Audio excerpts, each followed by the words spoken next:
Emma's hands trembled as she slid the crumpled release form across the table. "I'm not crazy," she whispered, meeting Dr. Morgan's skeptical gaze. "Someone altered my medication."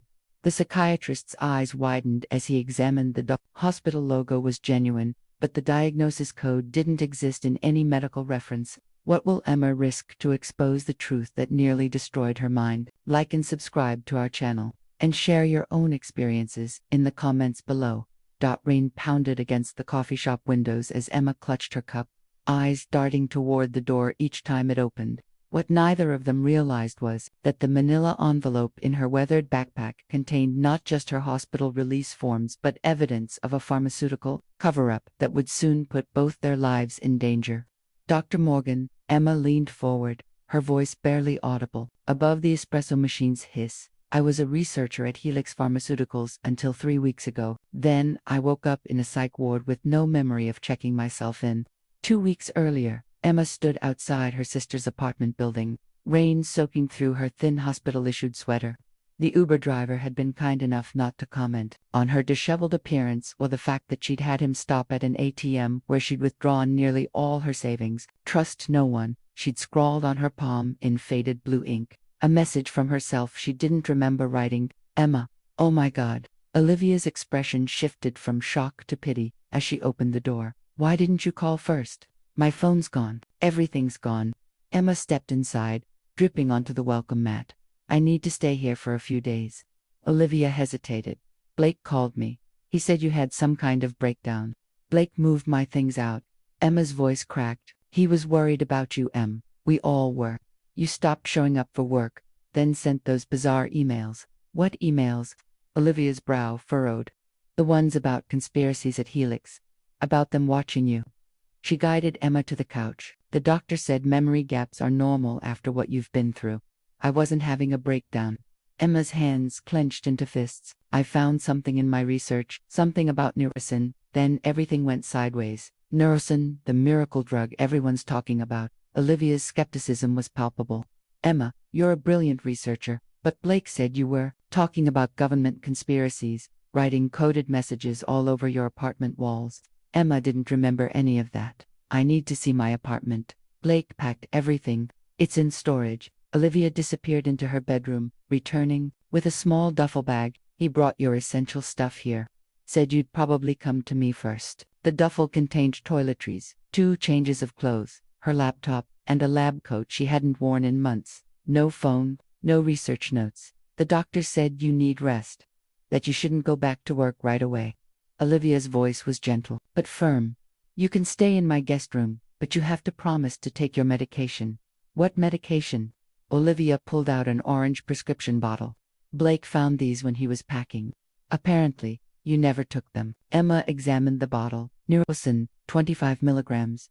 Prescribed to her 2 months ago around when she'd discovered the anomalies in her research data. I never had a prescription for this." "Emma, please." Olivia sounded exhausted. "Let's not start this again. The psychiatrist at Mount Sinai confirmed your diagnosis. Blake showed me the paperwork." "What diagnosis?" Emma's voice rose. "Delusional disorder with paranoid features." Olivia's eyes filled with tears. "It explains so much: your isolation, these past months, the conspiracy theories. Mom had similar episodes, remember?" Emma felt the room spinning. Their mother had suffered from schizophrenia, eventually taking her own life when Emma was 12 and Olivia 16. It was why Emma had gone into psychopharmacology to help develop better treatments with fewer side effects.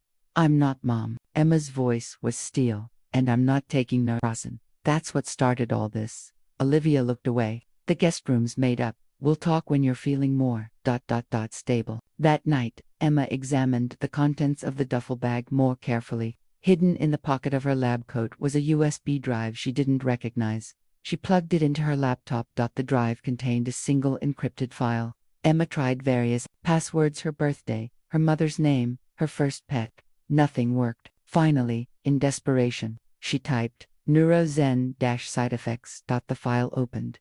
Inside were her research notes, data she'd collected, showing that neurozen, when administered to subjects with a specific genetic marker, didn't treat psychosis. It caused ITA genetic marker. Emma herself carried and at the bottom of the file was a message in her own handwriting. If you're reading this, they've already started discrediting you. Trust no one. Find Dr. Nathaniel Morgan at Columbia University.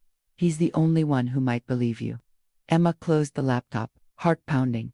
She wasn't crazy. She was being silenced. That Emma barely slept.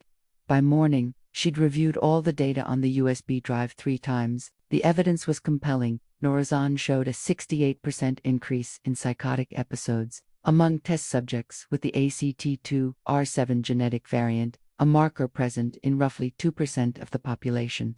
Her own genetic screening from Helix's employee wellness program confirmed she carried it. The research was meticulous, her work always was, but incomplete. The final trials had been reassigned to another team abruptly. According to her notes, she'd raised concerns with her supervisor, Dr. Lawrence Wilson. 2 days before she'd supposedly checked herself into the psychiatric unit. Emma heard Olivia moving around the kitchen and quickly closed the laptop. She needed to appear stable while planning her next move. "I made coffee," Olivia said when Emma emerged. She pushed a mug and the orange pill bottle across the counter. "And it's time for your medication." Emma took the coffee but ignored the pill. "I've been thinking about what you said. Maybe I should talk to someone professional." Olivia's relief was visible. "The hospital recommended a Dr. Harmon. She specializes in cases like yours." "Actually, I've heard good things about Dr. Nathaniel Morgan at Columbia." Emma kept her voice casual. "He's written extensively on pharmaceutical ethics." Olivia frowned. The hospital was specific about Dr. Harmon. Insurance will cover her completely. Of course they were steering her toward a specific doctor. "I'd just feel more comfortable with Morgan." "He probably doesn't even take new patients," Olivia countered. "And your pill?" Emma pretended to take the Neurosin, slipping it under her tongue, and later disposing of it in the bathroom. She spent the morning researching Dr. Morgan while Olivia worked from home, clearly babysitting her. He was indeed a psychiatrist at Columbia, with a reputation for challenging pharmaceutical companies on ethical issues. He'd testified in several whistleblower cases. Around noon, Emma feigned a nap, then used Olivia's landline while her sister was on a video call. Columbia's psychiatry department connected her to Morgan's office, where his assistant explained he wasn't taking new patients. "Please," Emma whispered, conscious of Olivia in the next room. "Tell him it's about Neurosan side effects in ACT2R7 carriers. Tell him I worked at Helix." There was a long pause. "Dr. Morgan has a cancellation tomorrow at 4 p.m. Coffee shop across from the medical center. 15 minutes only." "I'll be there," Emma said, relief flooding through her. That evening, Emma pretended to take another Neurosan pill. Olivia seemed pleased with her compliance and mentioned she had an important client meeting the next afternoon. "I might go for a walk while you're out," Emma said carefully. "The fresh air might help clear my head." "That's a good idea." Olivia squeezed her hand. "I'm proud of you for taking your meds. Blake called earlier. He's noticed a difference already." Emma froze. "You've been talking to Blake about me? About whether the medication is working? He's worried about you." "We all are." Olivia's phone buzzed. She glanced at it, then quickly put it away. "Who was that?" Emma asked. "No one important," but Olivia's ears had reddened her tell since childhood when she was lying. After Olivia went to bed, Emma crept into the living room and checked her sister's phone. There were multiple texts from a Dr. Eliza Harmon, patient showing improvement with medication. "Any unusual behavior or paranoia? Keep monitoring. Meeting still set for Thursday. Critical," she continues. "Neurosen." The final message sent chills through Emma. "If resistance continues, we'll need to consider readmission." Family support, critical for voluntary commitment. They were using her own sister to gaslight her. Back into institutionalization. Emma returned to the guest room, mind racing. She couldn't stay here. Olivia was either complicit or being manipulated. Either way, she wasn't safe. She packed the few belongings she had, adding a photo of herself with Olivia from happier times. Then she wrote a note. "Liv, I'm not angry. I know you think you're helping. But someone is lying to you about me, about my condition. I'm not taking Neurosan again. It's what's making me sick. I have proof. When you're ready to hear the truth, I'll be waiting. Love always, M." She slipped out before dawn with the USB drive secure in her pocket and her hospital release forms in her backpack. Her sister's emergency cash would cover a hotel for a few days. long enough to meet with Dr. Morgan and figure out her next move. As she headed for the subway, Emma felt a strange mix of clarity and terror. She was alone now, with nothing but her research and a suspicious psychiatrist as her only hope. But for the first time since waking up in that hospital bed, she had something even more important, a plan. Rain pounded the sidewalk as Emma huddled under the awning of the Grind, the coffee shop across from Columbia's medical center. She'd arrived 30 minutes early, partly from anxiety, partly to scope out the location. 2 exits, bathrooms in the back, security cameras near the register. Inside, she chose a corner table with her back to the wall, ordered a black coffee she couldn't afford to waste money on, and waited. Every opening door sent her heart racing.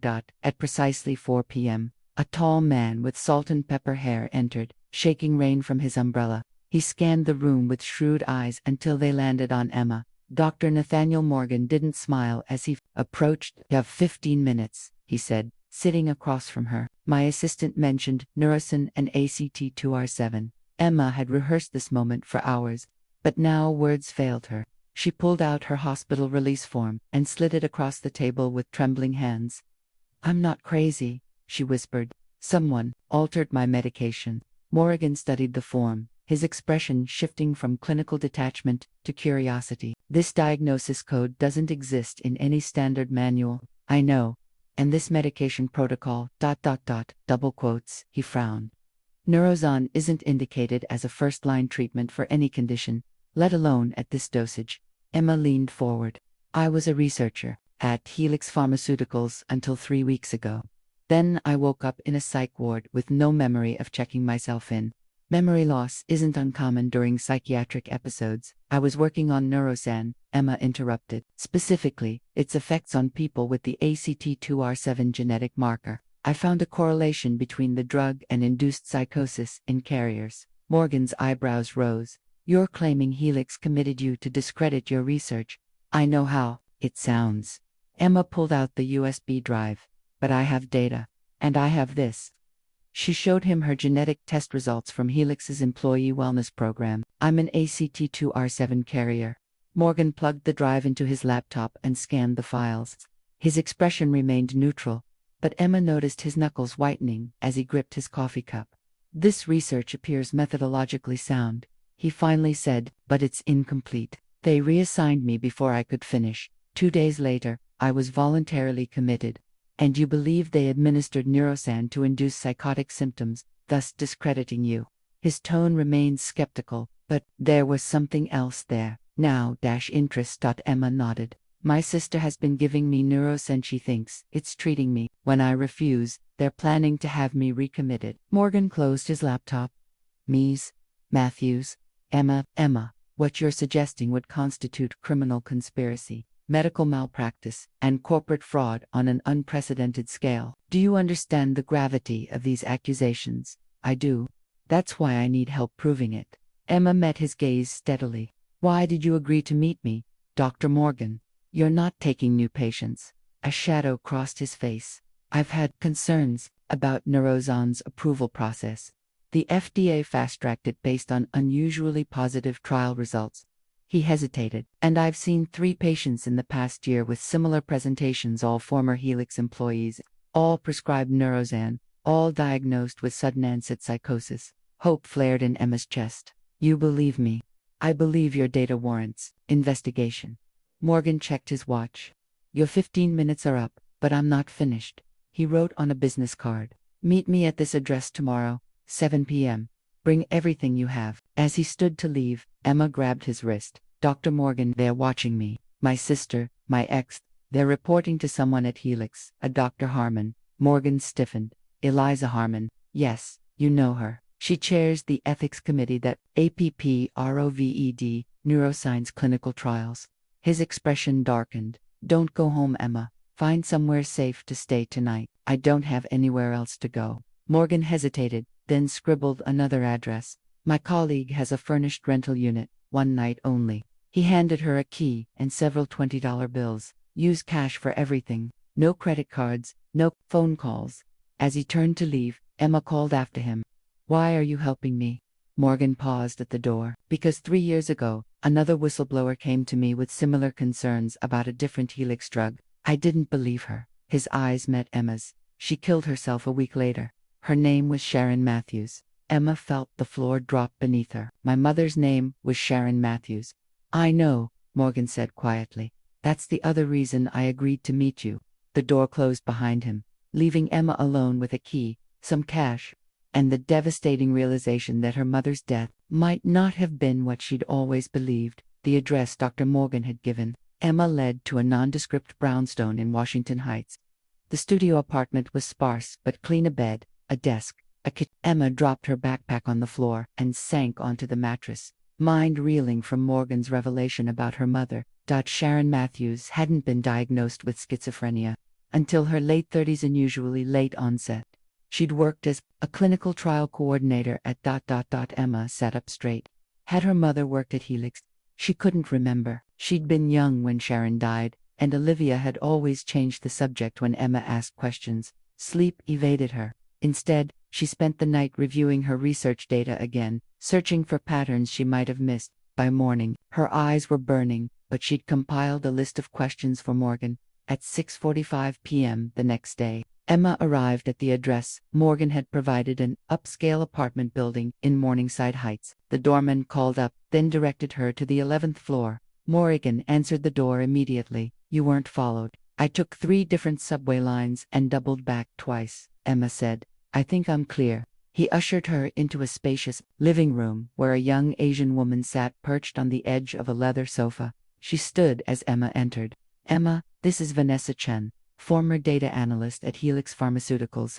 Vanessa extended her hand. Her grip was firm, but Emma noticed a slight tremor. Dr. Morgan says you've been experiencing the Neurosin special treatment plan too. You worked on Neurosin, Emma asked. Quality assurance. I flagged statistical anomalies in the trial data 18 months ago. Vanessa's smile was bitter. 2 weeks later, I was committed to Bellevue with acute psychotic disorder. When I got out, my reputation was destroyed, my research confiscated, and my career over. Vanessa came to me 6 months ago, Morgan explained. Her story corroborated my suspicions about Neurosin, but we lacked solid evidence. Until you, Vanessa added. Your research on the ACT2R7 marker is the missing piece. Emma sat down, feeling a rush of validation. So I'm not the first. Not even close, Vanessa said. I've identified 7 researchers at Helix who reported concerns about Neurosin and subsequently experienced mental health crises. Morgan pulled up a digital whiteboard on his television. We've been mapping the pattern. First, a researcher identifies problems with Neurosin. Then comes the psychological warfare: gaslighting, isolation, strange incidents designed to create paranoia, like my apartment walls covered in writing I don't remember, Emma said. Vanessa nodded. They drugged you, then made you look unstable. In my case, they hacked my work email to send threatening messages to the executive team. Phase 3 is institutionalization, Morgan continued. Usually voluntary, meaning you were coerced or manipulated into signing intake forms while already under the influence of Neurosin. I have no memory of signing anything, Emma said. You wouldn't. The doses they administered would ensure that. Morgan's voice was grim. Phase 4 is the public discrediting rumors about your mental state. Testimonials from concerned colleagues and loved ones. Blake, Emma whispered. My boyfriend, and my sister. They target your support system. First, Vanessa confirmed, convince them you're ill and need their help managing your condition. But why? Emma asked. What's so important about Neurosin that they'd go to these lengths? Morgan turned to the whiteboard. Helix has everything riding on it. Their stock price has tripled since FDA approval. It's projected to be the most profitable antipsychotic in history, a potential market of 40 million patients worldwide, with annual revenues exceeding $8 billion, Vanessa added. And no competitor for at least 7 years due to patent protection, Morgan finished. Unless someone proves it's dangerous. Emma's research notes appeared on the screen. My data shows it's worse than dangerous for ACT2R7 carriers. It's essentially weaponized triggering psychosis rather than treating it, which makes it the perfect tool to silence whistleblowers, Vanessa said. Identify employees with the genetic marker, dose them when they become problematic, then diagnose the resulting symptoms as mental illness, discrediting them completely, Emma concluded. Who would believe accusations from someone diagnosed with psychosis, especially about a drug designed to treat psychosis? Exactly, Morgan said. It's brilliant, in a horrifying way. But why was my mother involved? Emma asked. She didn't work at Helix. Morgan and Vanessa exchanged glances. Your mother was a patient advocate who served on an early neurozen review committee, Morgan said gently. She raised concerns about irregularities in the Phase 2 trials. 3 weeks later, she was diagnosed with latent-set schizophrenia, Vanessa added. Prescribed an experimental treatment protocol, Neurozon, Emma whispered, pieces falling into place. They gave her Neurozon. Morgan nodded. When she came to me, I dismissed her concerns as paranoid delusions, part of her diagnosis. I didn't connect the dots until Vanessa brought me similar evidence years later. Emma felt the room spin. My mother wasn't mentally ill. They murdered her. We can't prove that yet, Morgan cautioned. But we can prove what they're doing now if we work together. Emma looked from Morgan to Vanessa, grief transmuting into resolve. Where do we start? Emma awoke, disoriented in Morgan's guest room. For a moment, panic seized her. Another unfamiliar ceiling, another day of uncertainty. Then she remembered. She had allies now. She wasn't crazy. A text message lit up her new burner phone. Morgan's precaution. Coffee ready. Meeting at 9. In the kitchen. Vanessa was already hunched over a laptop. Sleep okay? Better than I have in weeks, Emma admitted, pouring coffee. What's the plan? First, we need to secure your research, Morgan said, entering with a stack of folders. Then we gather more evidence. I've been thinking, Emma said. We should check if Blake or Olivia have been corresponding with Helix directly. If we could prove they've been manipulated. Double quotes, Morgan nodded. Good idea. Family testimonials are crucial to establishing the pattern of discrediting. I could try talking to Olivia again, Emma suggested. If I approach it differently too. Dangerous, Vanessa cut in. They're watching her. The moment you show up, they'll know where you are. Emma's phone buzzed, her real phone, which she'd left at Olivia's apartment. Olivia's calling me, she said, staring at the burner. How is that possible? Morgan frowned. They must have redirected your number to a phone they control. Let it go to voicemail. But curiosity got the better of Emma. She accepted the call, putting it on speaker. Emma. Olivia's voice was frantic. Where are you? I've been worried sick. I'm safe, Liv. Please come home. Blake and I have been talking. We know you're scared, but we can help you. I'm not taking Neurozon again, Emma said firmly. Emma, they found your research notes at the apartment. The ones about government conspiracies and mind control. Dr. Harmon says it's classic paranoid ideation. What notes? I didn't leave any. The ones all over your walls. Blake took photos before he painted over them. Olivia's voice cracked. They say you'll get worse without treatment. They're talking about having you committed again if you don't come in voluntarily. Who's talking? Helix. Dr. Harmon. See, this is exactly what Dr. Harmon warned us about. You're getting paranoid again. Emma muted the phone. They're setting me up. They must have written those notes themselves. Morgan gestured for her to continue the call. Olivia, I need you to listen carefully, Emma said, unmuting. I'm not paranoid. Helix is discrediting me because I found serious problems with neuroseno. Emma. Olivia sounded defeated. This is what Mom used to say about her medications. Remember that the pharmaceutical companies were poisoning her. Emma felt like she'd been slapped. This is different. You have the same condition, Emma, the same genetic predisposition. Dr. Harmon explained everything. She's lying to you. I'm sending you the photos Blake took of your apartment. See for yourself. The call ended. Moments later, images appeared on the burner phone. Emma gasped. The walls of her apartment were covered in frantic scribbling equations, diagrams, paranoid ramblings about government surveillance and mind-control drugs, in her own handwriting.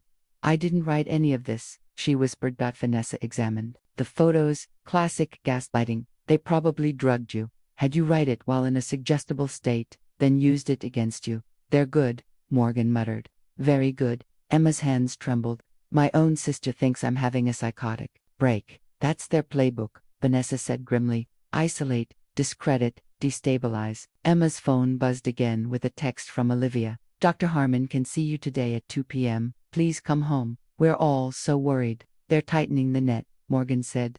We need to move quickly. Emma nodded, then froze. Wait, how did these messages come through on my burner phone? No one has this number. Morgan snatched the phone, examining it. This isn't the burner I gave you. It's a clone. He opened the back case and removed a tiny chip. Tracking device. But how? Someone's been in this apartment, Vanessa whispered, backing away from her laptop. Look. On her screen was surveillance footage of Morgan's living room from just hours ago. Emma watched herself sleeping on the couch. Then Morgan, covering her with a blanket. We've been compromised, Morgan said, already grabbing his keys. We need to go now. Where? Emma asked, shoving her few belongings into her backpack. Somewhere they won't expect.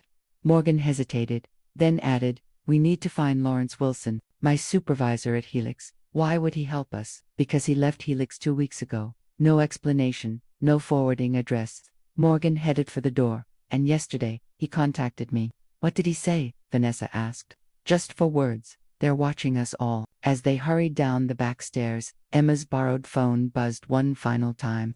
A text from an unknown number. Running won't help, Emma. Neuroxon is already in your system. How much did you drink this morning? Emma stopped, the coffee cup falling from her suddenly numb fingers. They drugged the coffee, she whispered, feeling the first tendrils of panic creeping into her consciousness. They were already here. Morgan caught her as her knees buckled.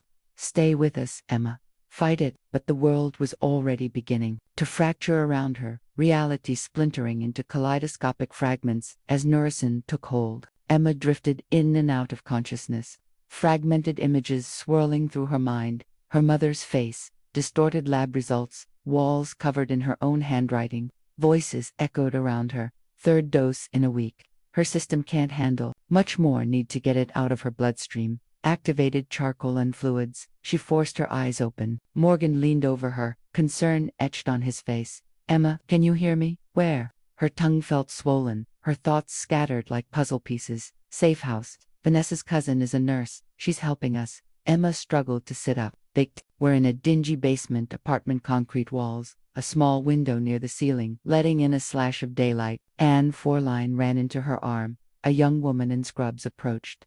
Blood pressure stabilizing. Heart rate normal. What happened? Emma managed. Neuroxon overdose. Morgan explained. They put it in the coffee. We've been flushing it from your system for the past 6 hours. Memories returned in flashes. They were in your apartment. Yes. Morgan's expression darkened. We're dealing with professionals. They're always one step ahead. Not always, Vanessa said, entering with a laptop. I've been monitoring Helix's internal communications. Lawrence Wilson accessed the building at 10 p.m. last night. Wilson's back at Helix. Emma frowned. Briefly, security logs show he was there for 27 minutes in the executive server room. Morgan straightened. He's gathering evidence. Or leading them to us, Emma countered, her researcher's skepticism returning as the drug's effects faded. We can't trust anyone at Helix. Wilson was your mentor, Vanessa reminded her. You said he supported your research initially. Before suddenly reassigning me and vanishing, Emma removed the 4 with practiced ease. I need to stand. The nurse Vanessa's cousin Lynn helped her to her feet. Slowly, the drug is still in your system. Emma took tentative steps around the room, her mind clearing with each movement. If Wilson is gathering evidence, why not contact us directly? Too risky, Morgan suggested. Helix is watching everyone connected to Neuroxon. We need to find him, Emma decided. If he's turned whistleblower, we need his testimony. Vanessa's phone buzzed. Text from an encrypted number. She read it aloud. Neptune Diner, 11 p.m. Come alone, Wilson, Morgan asked. Has to be, Vanessa replied. Neptune Diner is where Helix researchers go after late shifts. It's walking distance from the lab. It could be a trap, Emma warned. Or our best lead, Morgan countered. I'll go no, Emma shook her head. Wilson knows me. He'll be more likely to trust me. You're still recovering from Neuroxon exposure, Lynn objected. Your cognitive function could be impaired. All the more reason for me to go, Emma insisted. If they're watching, they'll expect me to be compromised, erratic. I'll play into their expectations. Morgan considered this. She has a point. And we need Wilson. I'll monitor from outside, Vanessa offered, already pulling up the diner's floor plan. First sign of trouble, we extract her. Morgan gave Emma a long look. Are you sure you're up for this? No, Emma admitted. But we're running out of options. She glanced at the wall clock. 8:17 p.m. I need to clean up.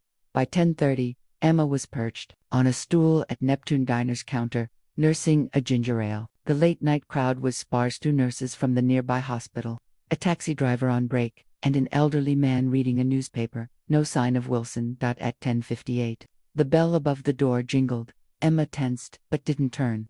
In the reflective surface of the napkin holder, she watched Dr. Lawrence Wilson slide onto a stool 3 spaces down from her. He looked thinner than she remembered, his usually immaculate appearance now disheveled.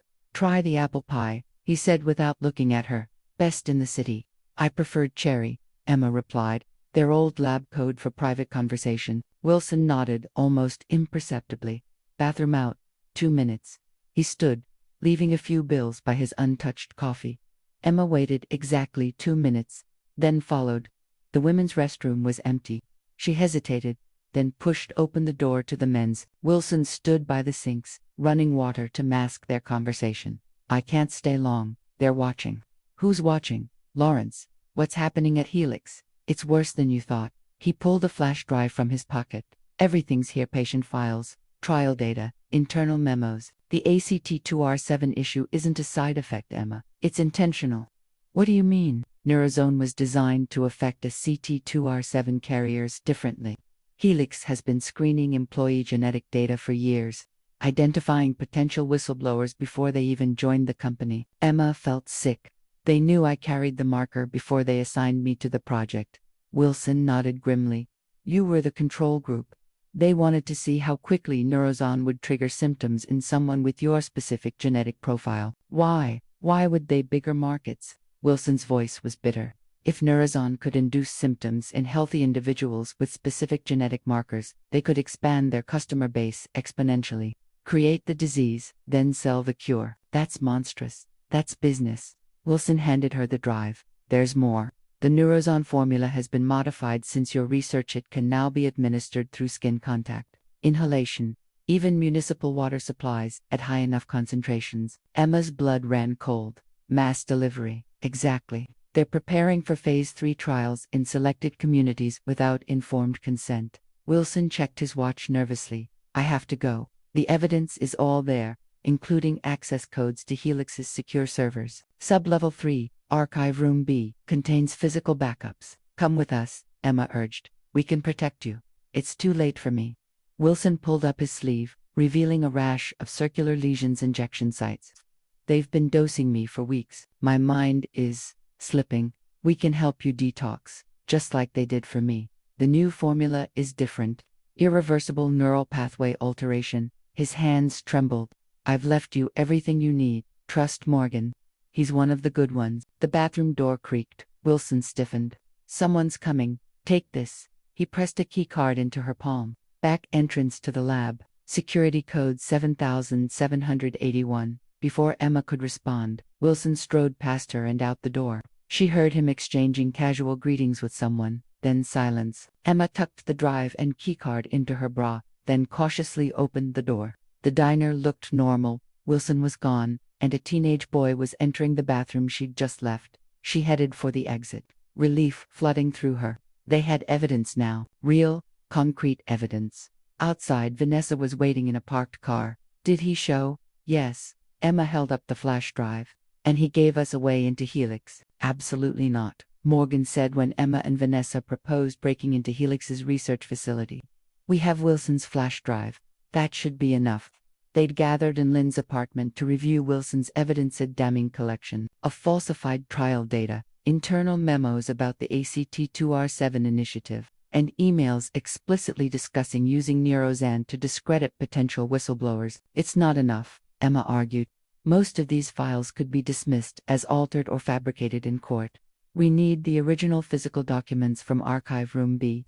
And Wilson's access won't last," Vanessa added. "They'll revoke his credentials the moment they realize he's gone rogue." Morgan paced the small room. "It's too dangerous. Helix has already tried to drug Emma once. If they catch you inside their facility, They won't," Emma insisted. "According to the security logs on Wilson's drive, the weekend night shift has minimal staffing, just 2 guards and 1 lab tech. And I can loop the security cameras," Vanessa said. "Wilson's access codes give me a backdoor into their system." Morgan looked unconvinced. "What about the physical security barriers?" Emma held up Wilson's key card. This gets us through the main access points. For anything else, we have the override codes. You've thought of everything, Morgan said wryly. Not everything, Emma admitted. Once we're in Archive Room B, we'll have approximately 20 minutes before the security system registers an anomaly and initiates a sweep. 15, Vanessa corrected, studying the security protocols. They've tightened procedures since Wilson's data was captured. Morgan sighed. I still don't like it. But you're right, we need those original documents. He glanced between them. When tomorrow night, Emma said. Sunday. Lowest staffing levels, according to Wilson's data.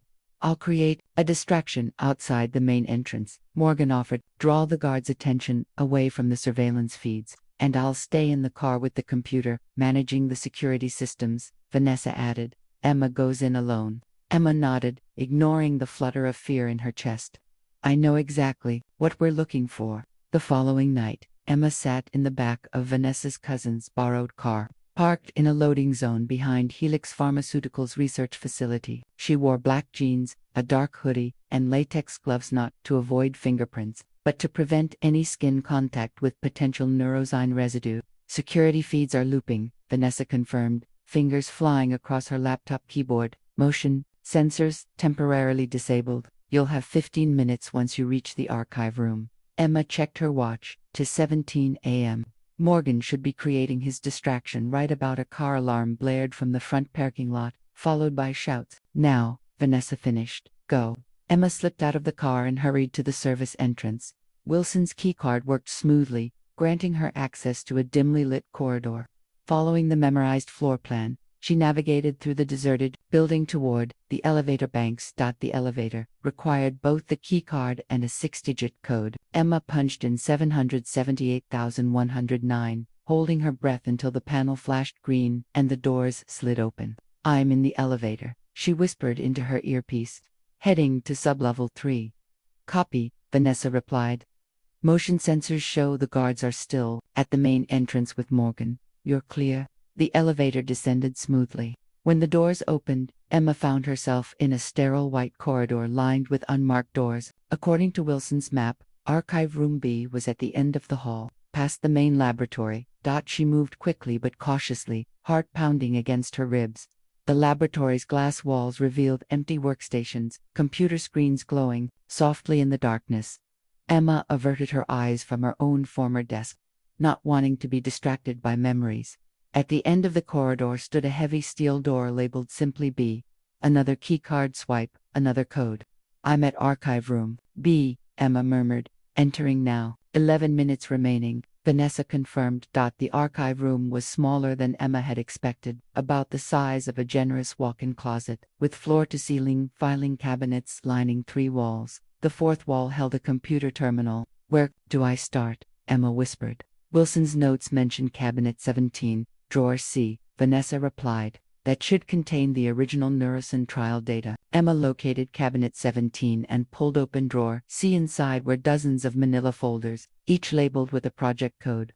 She quickly found NRZ427, the Neurozyme, ACT2R7 trials she'd been assigned to before her commitment. The folder contained handwritten lab notes, signed participant consent forms, and most crucially the original data showing the psychosis-inducing effects in ACT2R7 carriers. But something was wrong. The results had been altered, the negative outcomes reframed as temporary adjustment reactions. They've doctored the physical records, Emma said, photographing each page with her phone.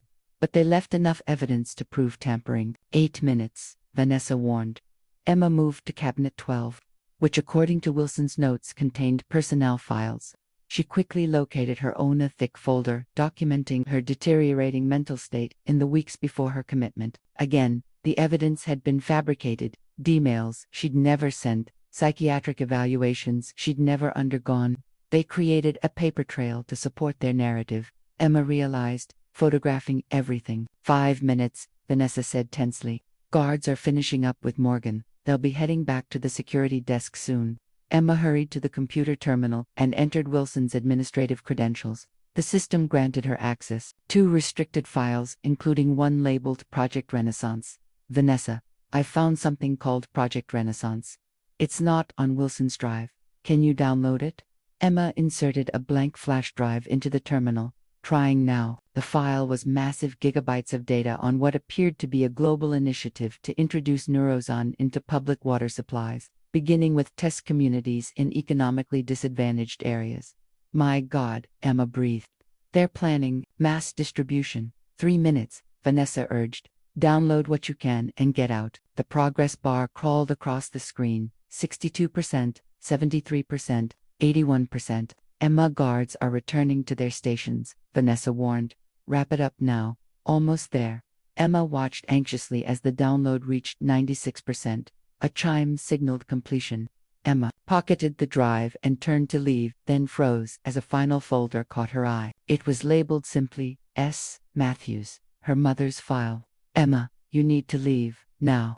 Vanessa's voice was urgent in her ear. Emma hesitated only a second before grabbing the folder and shoving it inside her hoodie. On my way out, she confirmed. Slipping through the archive room door, she retraced her steps swiftly, heart hammering as she reached the elevator. The ride to the ground floor seemed interminable. Status, she whispered. Guards are back at the security desk, Vanessa replied. Camera loop ends in 30 seconds. Move. Emma sprinted down the service corridor as quietly as possible, reaching the exit just as Vanessa's voice came through again. Security system resuming. Now, she burst through the door into the cool night air, not slowing until she reached the car and dove into the back seat. Dark drive, she gasped as they pulled away. Emma clutched the stolen documents to her chest, mind racing with the implications of what they'd discovered. Helix wasn't just silencing whistleblowers. They were planning something much bigger and far more terrifying. And somewhere in her mother's file lay the origins of it all. They regrouped at a 24-hour diner in Queens, far from both Helix and Morgan's compromised apartment. Emma sat in a corner booth, her mother's file unopened before her. She couldn't bring herself to look inside, not yet. Project Renaissance is worse than we imagined, Vanessa said, reviewing the stolen data on her laptop. They've already secured contracts with 3 municipal water authorities for water quality enhancement initiatives, meaning Neurosan distribution, Morgan clarified, his expression grim, starting with lower-income communities, where unusual psychiatric symptoms would be easier to dismiss or ignore. They're creating a crisis they can profit from, Emma said. Induce psychosis in susceptible populations, then sell the treatment at premium prices, and silence anyone who notices the pattern. Morgan sipped his coffee, elegant, in a horrifying way. Emma's burner phone buzzed with a text from an unknown number. Where are you?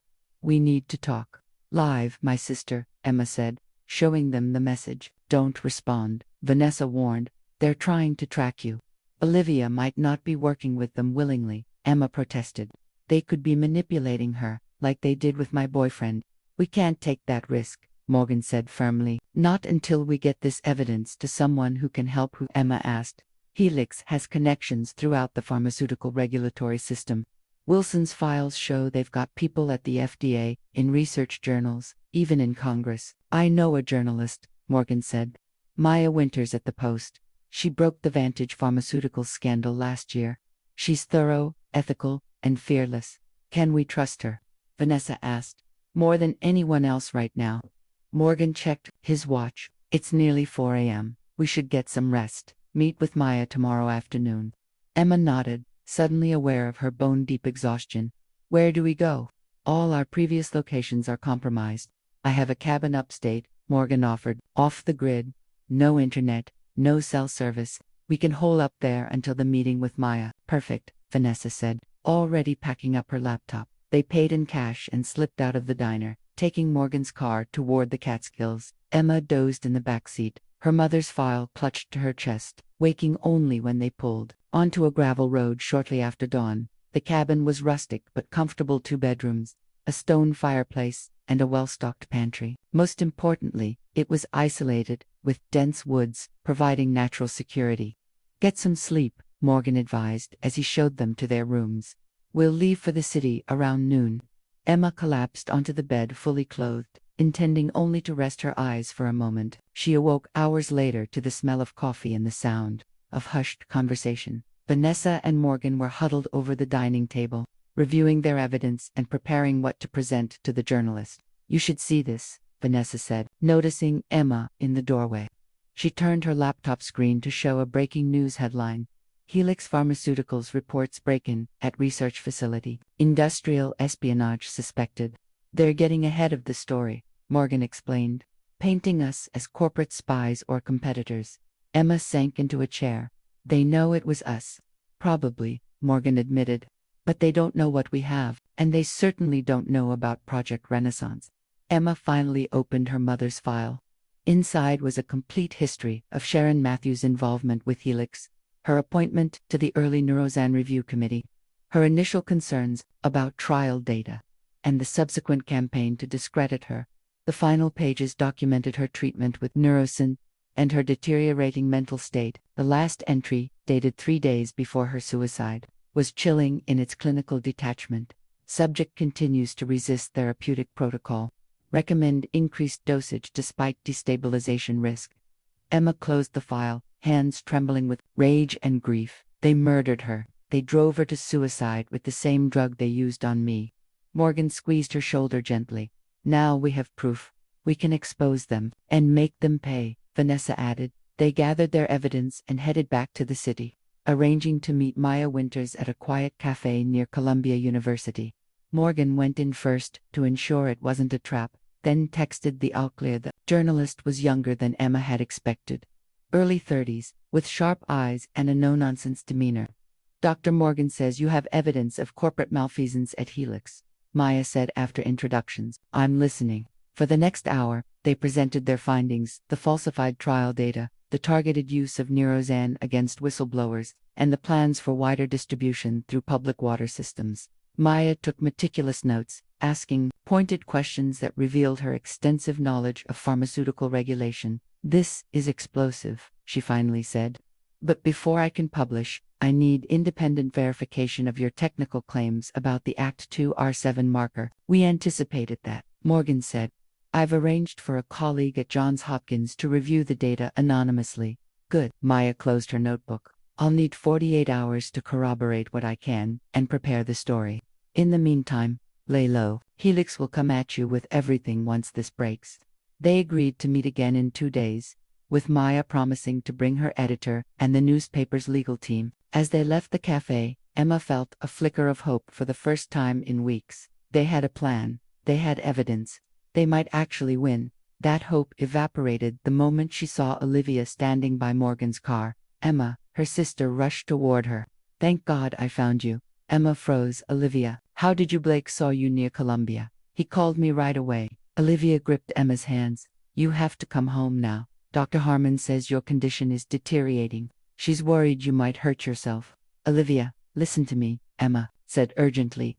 Dr. Harmon works for Helix. They're using you to get to me. This is exactly what she said you'd say. Olivia's eyes filled with tears. Please, Emma, let us help you. Morgan stepped forward. Ms. Matthews, I'm Dr. Nathaniel Morgan. Your sister isn't experiencing a psychotic episode. She's been targeted by Helix Pharmaceuticals because of her research. Olivia's expression hardened. So you're the one who's been encouraging her delusions. They're not delusions, Emma insisted. We have proof. You need to come home now, Olivia interrupted, pulling out her phone. I've already called Dr. Harmon. She's sending a wellness team to help. Emma's blood ran cold. A wellness team? You mean involuntary commitment? It's for your own good. Olivia was already dialing. Blake is waiting around the corner with the car. Vanessa appeared at Emma's side. We need to go, now. Emma looked at her sister, the person she'd trusted most her entire life, and saw only a stranger, manipulated into becoming Helix's unwitting accomplice. I'm sorry, Liv, she whispered, backing away. I can't go with you, Emma, please, Olivia cried, as Morgan pulled Emma toward his car. They just want to help you. Let me help you instead, Emma called back. Read my research, look at the evidence. Ask yourself why they're so desperate to silence me. As they drove away, Emma watched her sister growing smaller in the rearview mirror, phone still pressed to her ear. Beside her, Vanessa was already on her laptop, fingers flying. Olivia's phone pinged our location, she reported. We have minutes before Helix's security team converges on this area. Head for the Holland Tunnel, Morgan decided. We'll go to ground in Jersey until the story breaks. Emma stared out the window, mind racing. They found us too easily. Someone must have talked. The journalist, Vanessa suggested. Morgan shook his head. Maya's reputation is solid. More likely they've been monitoring my colleague at Columbia, the one helping with verification. Doesn't matter now, Emma said. We need a new plan. As they approached the tunnel, flashing lights appeared in their rearview mirror. A black SUV with tinted windows. Helix Security, Morgan confirmed, accelerating. Hold on. The chase was brief but intense, ending only when they hit dense tunnel traffic, allowing them to lose the SUV by weaving between lanes. They emerged in New Jersey and immediately switched to side streets, eventually abandoning the car in a shopping mall parking lot and calling a rideshare to a budget hotel. In their room, Emma collapsed onto the bed, the weight of the day crashing down on her. Olivia really believes I'm having a breakdown. That's their greatest weapon, Vanessa said quietly. Using the people who love you to question your sanity. Morgan was on his phone, face tense.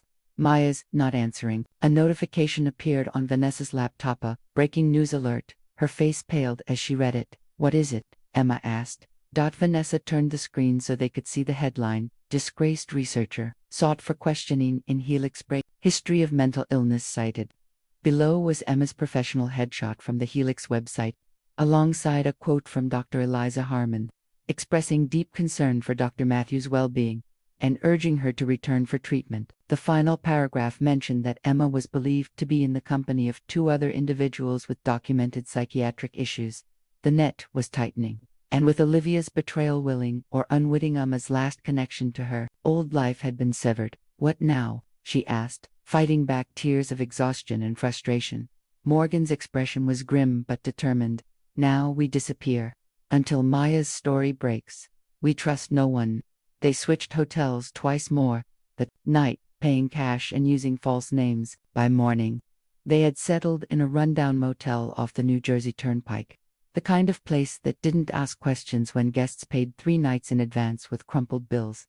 Still no word from Maya, Morgan reported, setting down his burner phone. And my colleague at Johns Hopkins isn't answering either. Helix got to them, Vanessa said grimly. They're systematically cutting off our outlets. Emma sat cross-legged on the sagging mattress, surrounded by printouts of their evidence. We need to analyze the Project Renaissance data more thoroughly. There might be something we've missed, a vulnerability we can exploit. I've been trying, Vanessa admitted, but parts of the file are encrypted beyond my abilities to crack. We need specialized help. Morgan paced the small room. My contacts in medical ethics are too exposed. Helix will be watching them all. What about Wilson? Emma suggested. He might know how to decode these files. If we could find him, Vanessa pointed out. He's completely off the grid. Emma closed her eyes, trying to think like her former mentor. When we met at the diner, he mentioned being dosed for weeks. He knew his mind was deteriorating. She opened her eyes suddenly. What if he left us a backup plan? Something in case we couldn't decode the files ourselves. She pulled out her phone and scrolled through the photos she'd taken of Wilson's flash drive contents. Look at this file structure. There's a subfolder labeled Contingency that we haven't explored yet. The folder contained a single document, coordinates, and a name, Dr. Samuel Chen, Lakewood Psychiatric Center. Wilson left us a contact, Emma realized. Someone who might be able to help. Lakewood. Morgan frowned. That's a private facility in upstate New York. Very exclusive, very discreet. Is that where Wilson went? Vanessa asked. Only one way to find out. Emma was already pulling on her jacket. We need to get to Lakewood. They borrowed a car from the motel's long-term parking area, an anonymous sedan with New Jersey plates that Morgan promised to return later. The drive to Lakewood took nearly 3 hours, through increasingly rural landscapes until they reached a secluded property surrounded by manicured grounds and a discreet security fence. How do we get in? Emma asked as they surveyed the facility from a distance. We can't exactly walk up to reception. I have privileges here, Morgan said.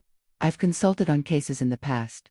Won't they have been warned about you? Vanessa worried. If Helix is monitoring your professional contacts, it's a risk, Morgan acknowledged. But our options are limited. They decided that Morgan would enter alone while Emma and Vanessa waited in the car. If he wasn't back in 30 minutes, they would assume he'd been compromised and leave without him. The minutes crawled by agonizingly. Emma found herself clutching her mother's file, which she'd barely let out of her sight since stealing it from Helix. Tell me about her, Vanessa said gently, noticing Emma's white-knuckled grip on the folder. My mother. Emma hesitated. She was brilliant, compassionate. She could have had a prestigious research career, but she chose to advocate for patients instead. She swallowed hard. When she started showing symptoms of what we thought was schizophrenia, it destroyed our family. My father couldn't handle it, he left. Olivia practically raised me after that. And now Olivia thinks she's saving you from the same fate. Exactly. Emma's voice cracked. The perfect trap. They're using my family history against me, making everyone believe I'm following in my mother's footsteps. We'll clear both your names. Vanessa promised. 20-8 minutes after he'd entered the facility, Morgan returned to the car with a thin, elderly Asian man. This is Dr. Chen, Morgan introduced him. He's been treating Lawrence Wilson for the past 2 weeks. Is Wilson here? Emma asked, eagerly. Dr. Chen's expression was grave. Dr. Wilson was transferred yesterday to Helix's private medical facility, against medical advice and without proper authorization. They took him, Vanessa translated. Dr. Wilson anticipated this, Chen continued. He left something in my safekeeping. For you, he handed Emma a small tablet. It's biometrically locked to your fingerprint. He was most insistent about that detail. Emma pressed her thumb to the screen. It unlocked immediately, revealing a video file. Wilson's gaunt face filled the screen. His once steady gaze now unfocused and darting. Emma, if you're watching this, I've been taken back to Helix. The new Neuroxan formulation they've been testing on me causes permanent neural pathway deterioration. There's no coming back from it. Emma felt sick as Wilson continued. Project Renaissance isn't just about water supplies. It's phase 1 of a targeted population control initiative. The ACT2R7 marker is most prevalent in specific ethnic and socioeconomic groups. Helix plans to destabilize these communities through induced psychosis, then offer treatment that ensures compliance and docility. Wilson's hands trembled as he held up documents to the camera.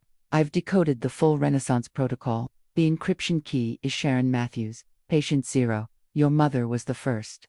Emma. They used her to perfect their methodology. The video cut out briefly, then resumed with Wilson looking even more disoriented. There's a failsafe, he rasped. Something even Helix doesn't know I built into Neuroxan, a molecular vulnerability that renders it inert when exposed to a specific compound. He rattled off a chemical formula. Synthesize it, release it into the same water supplies they're targeting. It will neutralize Neuroxan without harmful side effects. Wilson leaned closer to the camera, momentarily lucid. One more thing. Dr. Eliza Harmon isn't just Helix's research director. She's the architect of Project Renaissance. And she's obsessed with you, Emma. She's been studying your mother's case for years, using it to refine Neuroxan. Be careful. She'll stop at nothing to silence you. The screen went black. Emma looked up to find Morgan, Vanessa, and Dr. Chen staring at her in stunned silence. My mother was patient 0, she whispered. This has been in motion for 15 years. Can you synthesize the compound Wilson described? Morgan asked. Emma nodded slowly. With the right equipment, yes. It's elegant, actually a targeted molecular disruptor that would bind to Neuroxan's active sites without affecting other medications. I have a colleague at Cornell's chemistry department, Dr. Chen offered. Someone I trust implicitly. She could provide lab access. It's too dangerous, Vanessa objected. Helix will be watching universities, research facilities. We don't have a choice, Emma interrupted. If Project Renaissance launches, thousands of people will be affected. We need that compound. Morgan studied her face. You're sure you can do this? Yes. Emma felt a strange calm settling over her. This is what my mother would have done. What she tried to do 15 years ago. As they prepared to leave Lakewood, Dr. Chen pulled Emma aside. Dr. Wilson spoke of you often during his lucid periods. He believed in you completely. The elderly doctor pressed something into her palm, a small flash drive. He called this his insurance policy. Said you'd know when to use it. Back in the car, Emma examined the tiny drive. Unlike the others, this one was unmarked, giving no hint of its contents. Cornell University, she told Morgan. We synthesize the compound, then figure out how to distribute it before Helix can implement Project Renaissance. And Maya, Vanessa asked, do we still try to break the story? Emma clutched Wilson's tablet and the mysterious flash drive. We pursue both tracks. The compound is our backup plan if the media exposure fails. As they drove toward Ithaca, Emma couldn't shake the image of Wilson's deteriorating mind, or the chilling revelation about her mother's role in Helix's twisted project. The stakes had just become intensely personal. This wasn't just about exposing corporate malfeasance anymore. It was about finishing what Sharon Matthews had started 15 years ago. Cornell University's chemistry department hummed with late-night energy. Graduate students hunched over experiments, postdocs analyzing data, the occasional professor checking in on research progress. Dr. Chen's colleague, Professor Aisha Kumda, had arranged after-hours access to her private lab, assuring them the space was free of surveillance cameras. 2 hours, she told them, checking her watch. That's all I can give you. Campus security does rounds at midnight. Emma had already begun assembling the necessary equipment, pit centrifuges, molecular separation kits. With Vanessa as her assistant and Morgan standing guard, she worked methodically through Wilson's formula. The compound is surprisingly simple, she explained as she mixed precise amounts of reagents. It targets Neurozone's unique molecular structure, without affecting other compounds. Wilson was brilliant. He designed Neurozone with this vulnerability deliberately, an ethical failsafe, Professor Camder observed, impressed, despite her obvious nervousness. Exactly. He suspected Helix might weaponize his research. Emma carefully heated a solution, watching it change from clear to pale blue. If we can mask this, we can neutralize Neurozen wherever it's deployed. As Emma worked, Morgan's burner phone rang a number he didn't recognize. Hello, he answered cautiously. Dr. Morgan, it's Maya Winters. The journalist's voice was hushed, urgent. We need to meet. I've verified your evidence and have a draft ready, but there's been a complication. What kind of complication? Morgan asked, putting the call on speaker. Helix has filed an emergency injunction against the Post, claiming your evidence was obtained illegally and contains proprietary information. Maya sounded frustrated. My editor is hesitating. Can you publish without the Post's backing? Vanessa asked.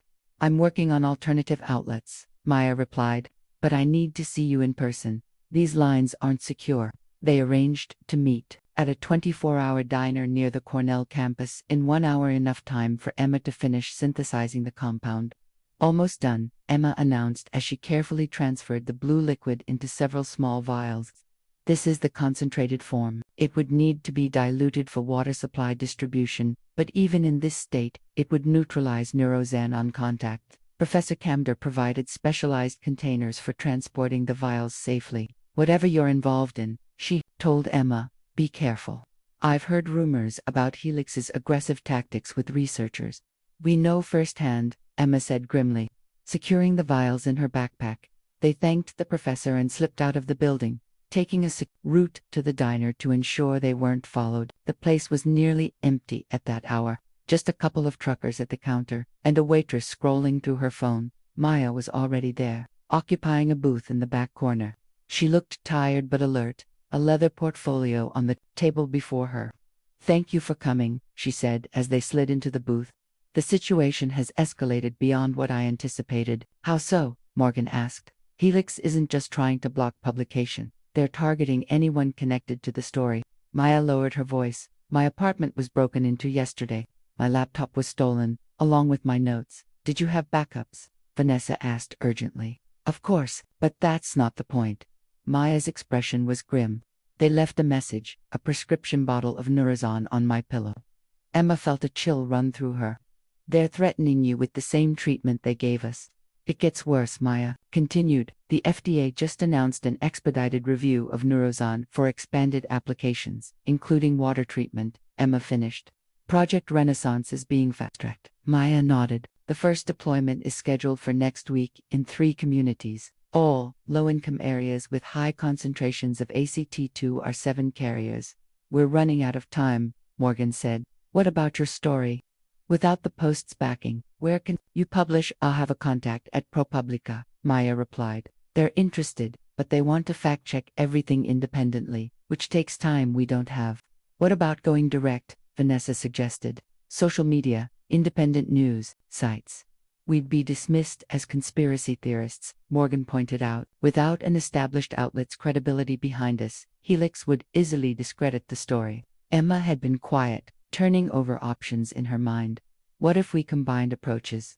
Use Wilson's compound to neutralize the initial Neurozen deployment, while simultaneously breaking the story. A two-pronged attack, Maya considered. It could work, but we'd need access to the water treatment facilities, and those will be heavily secured. Emma pulled out the mysterious flash drive Dr. Chen had given her. Wilson left one more card to play. Let's see what it is.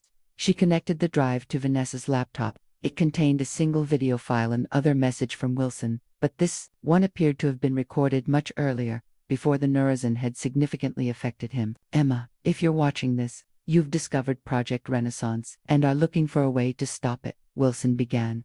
What you don't know is that Helix has a whistleblower program and official channel for reporting ethical concerns that bypasses normal management. It's rarely used because most employees fear retaliation. Wilson held up an official-looking document. I've prepared a comprehensive report through this channel, documenting everything about Neurozan and Project Renaissance. I've withheld submitting it, keeping it in escrow with my attorney. On this drive is his contact information and authorization to release the report. He leaned closer to the camera. The whistleblower program triggers an automatic regulatory review and freezes all related projects for 30 days. It would delay Project Renaissance and give you time to distribute the evidence properly. The video ended, revealing a text file with contact information for Wilson's attorney, a partner at a prestigious New York law firm. This could work, Maya said, excitement building in her voice. The whistleblower report would force a temporary halt to Project Renaissance, giving us time to build a bulletproof case for publication. And if we still face resistance from mainstream outlets, Vanessa added, we use that time to prepare a direct-to-public campaign. Meanwhile, we synthesize more of the neutralizing compound as a backup measure, Emma concluded. If Helix somehow circumvents the regulatory freeze, we'll be ready. Morgan looked doubtful. Wilson's attorney will be watched by Helix. Contacting him directly could expose our location. I can make that contact, Maya offered. As a journalist, I have legitimate reason to speak with attorneys about confidential sources. It won't raise immediate flags. They developed a plan. Maya would contact Wilson's attorney first thing in the morning to initiate the whistleblower protocol. Meanwhile, Emma, Morgan, and Vanessa would work with Professor Camder to produce larger quantities of the neutralizing compound as they prepared to leave the diner. Maya pulled Emma aside. There's something else you should know. Your sister Olivia has been giving interviews about your condition. She seems genuinely concerned about you. Emma felt a pang of guilt. She thinks she's helping me. Maybe, Maya said carefully. But she's being coached by Dr. Eliza Harmon. Every interview follows the same talking points: your family history of mental illness, your paranoid delusions about Helix. They're using her. Emma's guilt transformed into anger. Just like they used my mother. If we succeed, you'll have a chance to tell her the truth, Maya promised. All of you will. They parted ways outside the diner, each with clear assignments. For the first time since waking up in that psychiatric ward, Emma felt they had a viable path forward, a way to expose Helix and stop Project Renaissance. What she didn't notice was the black sedan parked across the street, its driver speaking quietly into a phone. Target confirmed. Winters is with them. Proceeding to phase 2. Emma woke to urgent shaking. Vanessa stood over her, face pale in the dim light of their motel room. Get up. We have a problem. Emma blinked sleep from her eyes, immediately alert. What's happened? Wilson's attorney was found dead this morning. Apparent suicide. What? Emma sat bolt upright. That's impossible. They got to him before Maya could. Morgan was already packing their few belongings. Maya called 10 minutes ago. The attorney supposedly took sleeping pills last night. After we viewed Wilson's video, they're closing all avenues, Vanessa said grimly. The whistleblower report died with him. Emma's mind raced. We still have the neutralizing compound. And Maya's story is stalled, Morgan interrupted.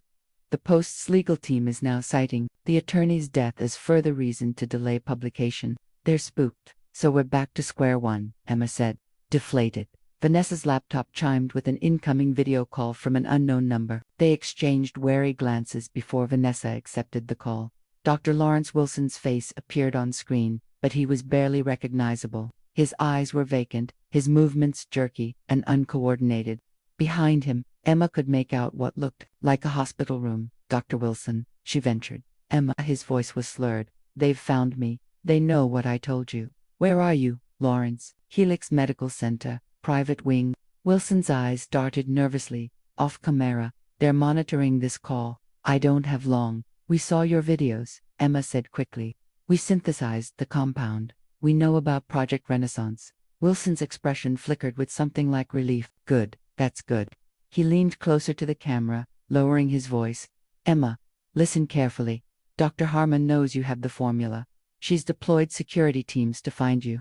We'll go deeper underground, Morgan assured him. Finish producing the compound and release it when Project Renaissance launches. No. Wilson shook his head violently. No time. They've accelerated the timeline. First deployment is happening tonight. Emma exchanged alarmed glances with the others. Where Riverside Community in Queens, water treatment facility. Wilson's speech was becoming more disjointed. Emma, they want you specifically. Harmon is ... obsessed. Your genetic profile, perfect test subject.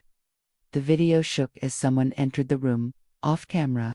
Wilson's face contorted with fear. Lawrence, Emma called. What's happening? Another face appeared on screen, a woman, in her 50s with steel gray hair and cold eyes. Dr. Matthews. At last we meet. Dr. Harmon, Emma realized. Very good. Harmon smiled thinly.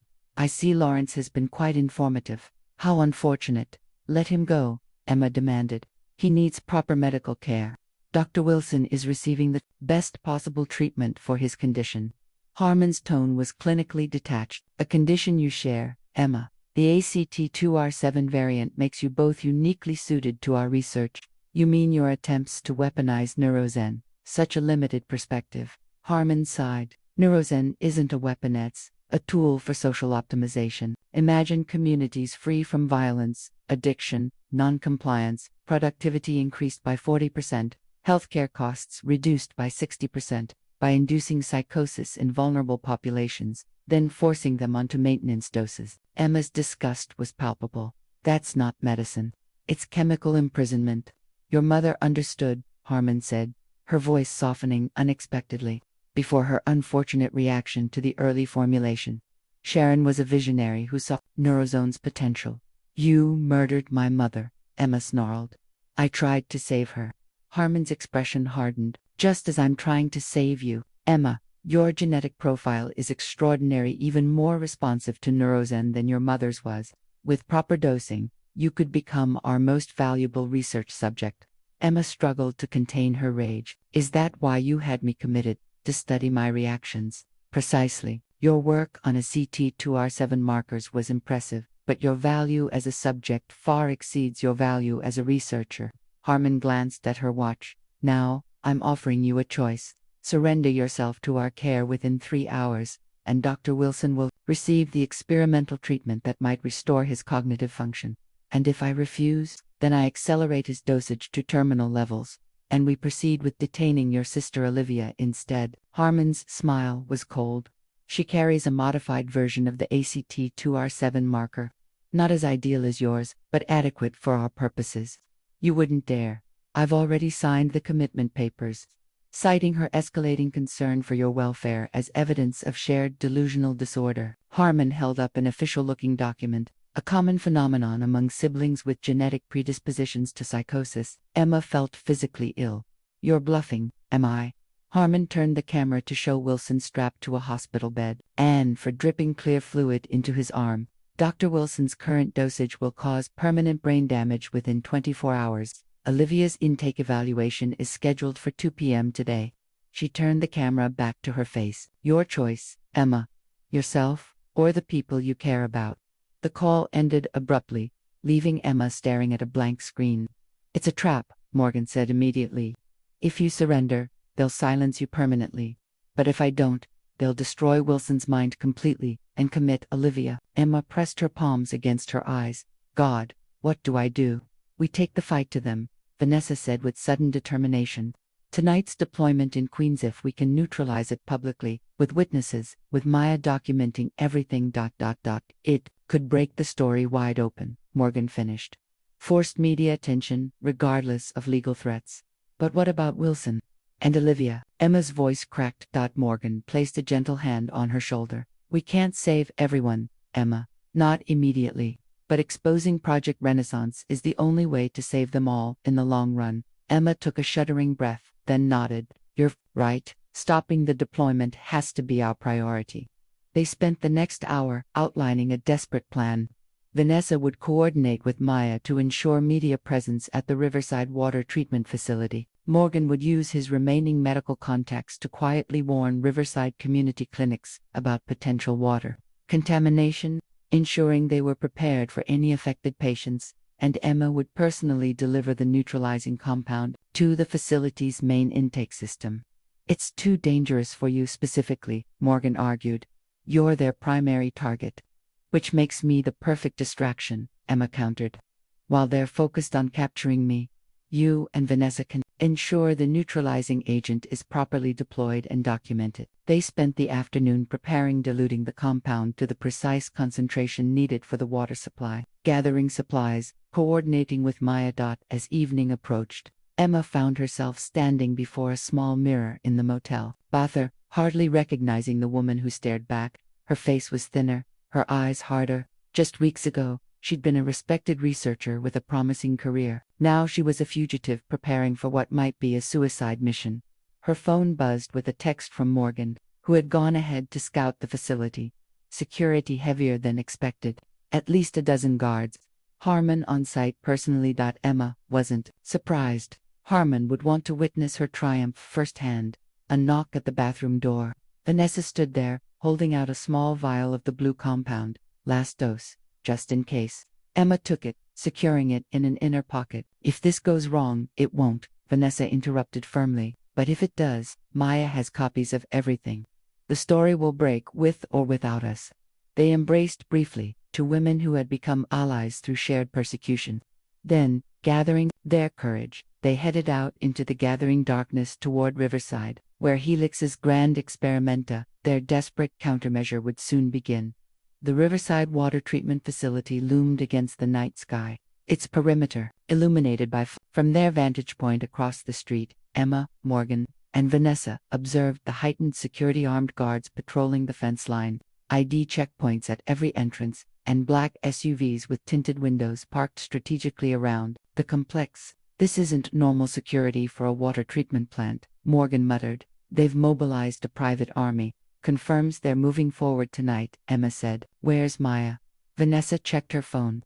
"In position with a photographer, watching the main gate. She says a truck labeled Water Quality Enhancement arrived 20 minutes ago." Emma studied the facility layout on Vanessa's tablet. "There are 3 access points to the main water supply. The primary intake is here." She pointed to the northern section. "But it'll be the most heavily guarded." "What about these maintenance tunnels?" Morgan suggested, indicating a network of underground passages. "Possible, but we don't have the access codes," Vanessa replied. Emma's eyes fixed on a small structure near the eastern fence, the emergency chemical treatment station. "It's designed for rapid response to contamination events. If I can reach it, I can introduce the neutralizing compound directly into the system." "It's too exposed," Morgan objected. "You'd be visible from at least 3 security positions." "Not if you create a diversion." Emma's plan was forming rapidly. "Morgan, you have medical credentials. You could approach the main gate, claim you're responding to an urgent health department inquiry, while I access their network remotely," Vanessa continued, catching on.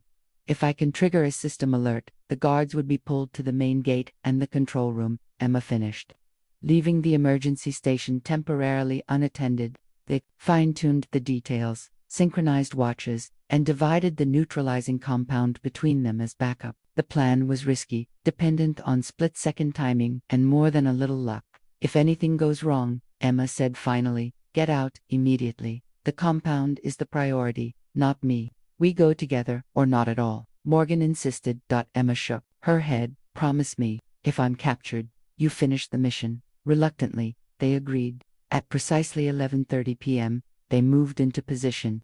Morgan approached the main gate, medical ID prominently displayed, engaging the guards in an increasingly heated discussion about an alleged contamination report. Meanwhile, Vanessa, using the facility's guest Wi-Fi and Wilson's access codes, launched a series of system warnings that sent personnel scrambling to workstations.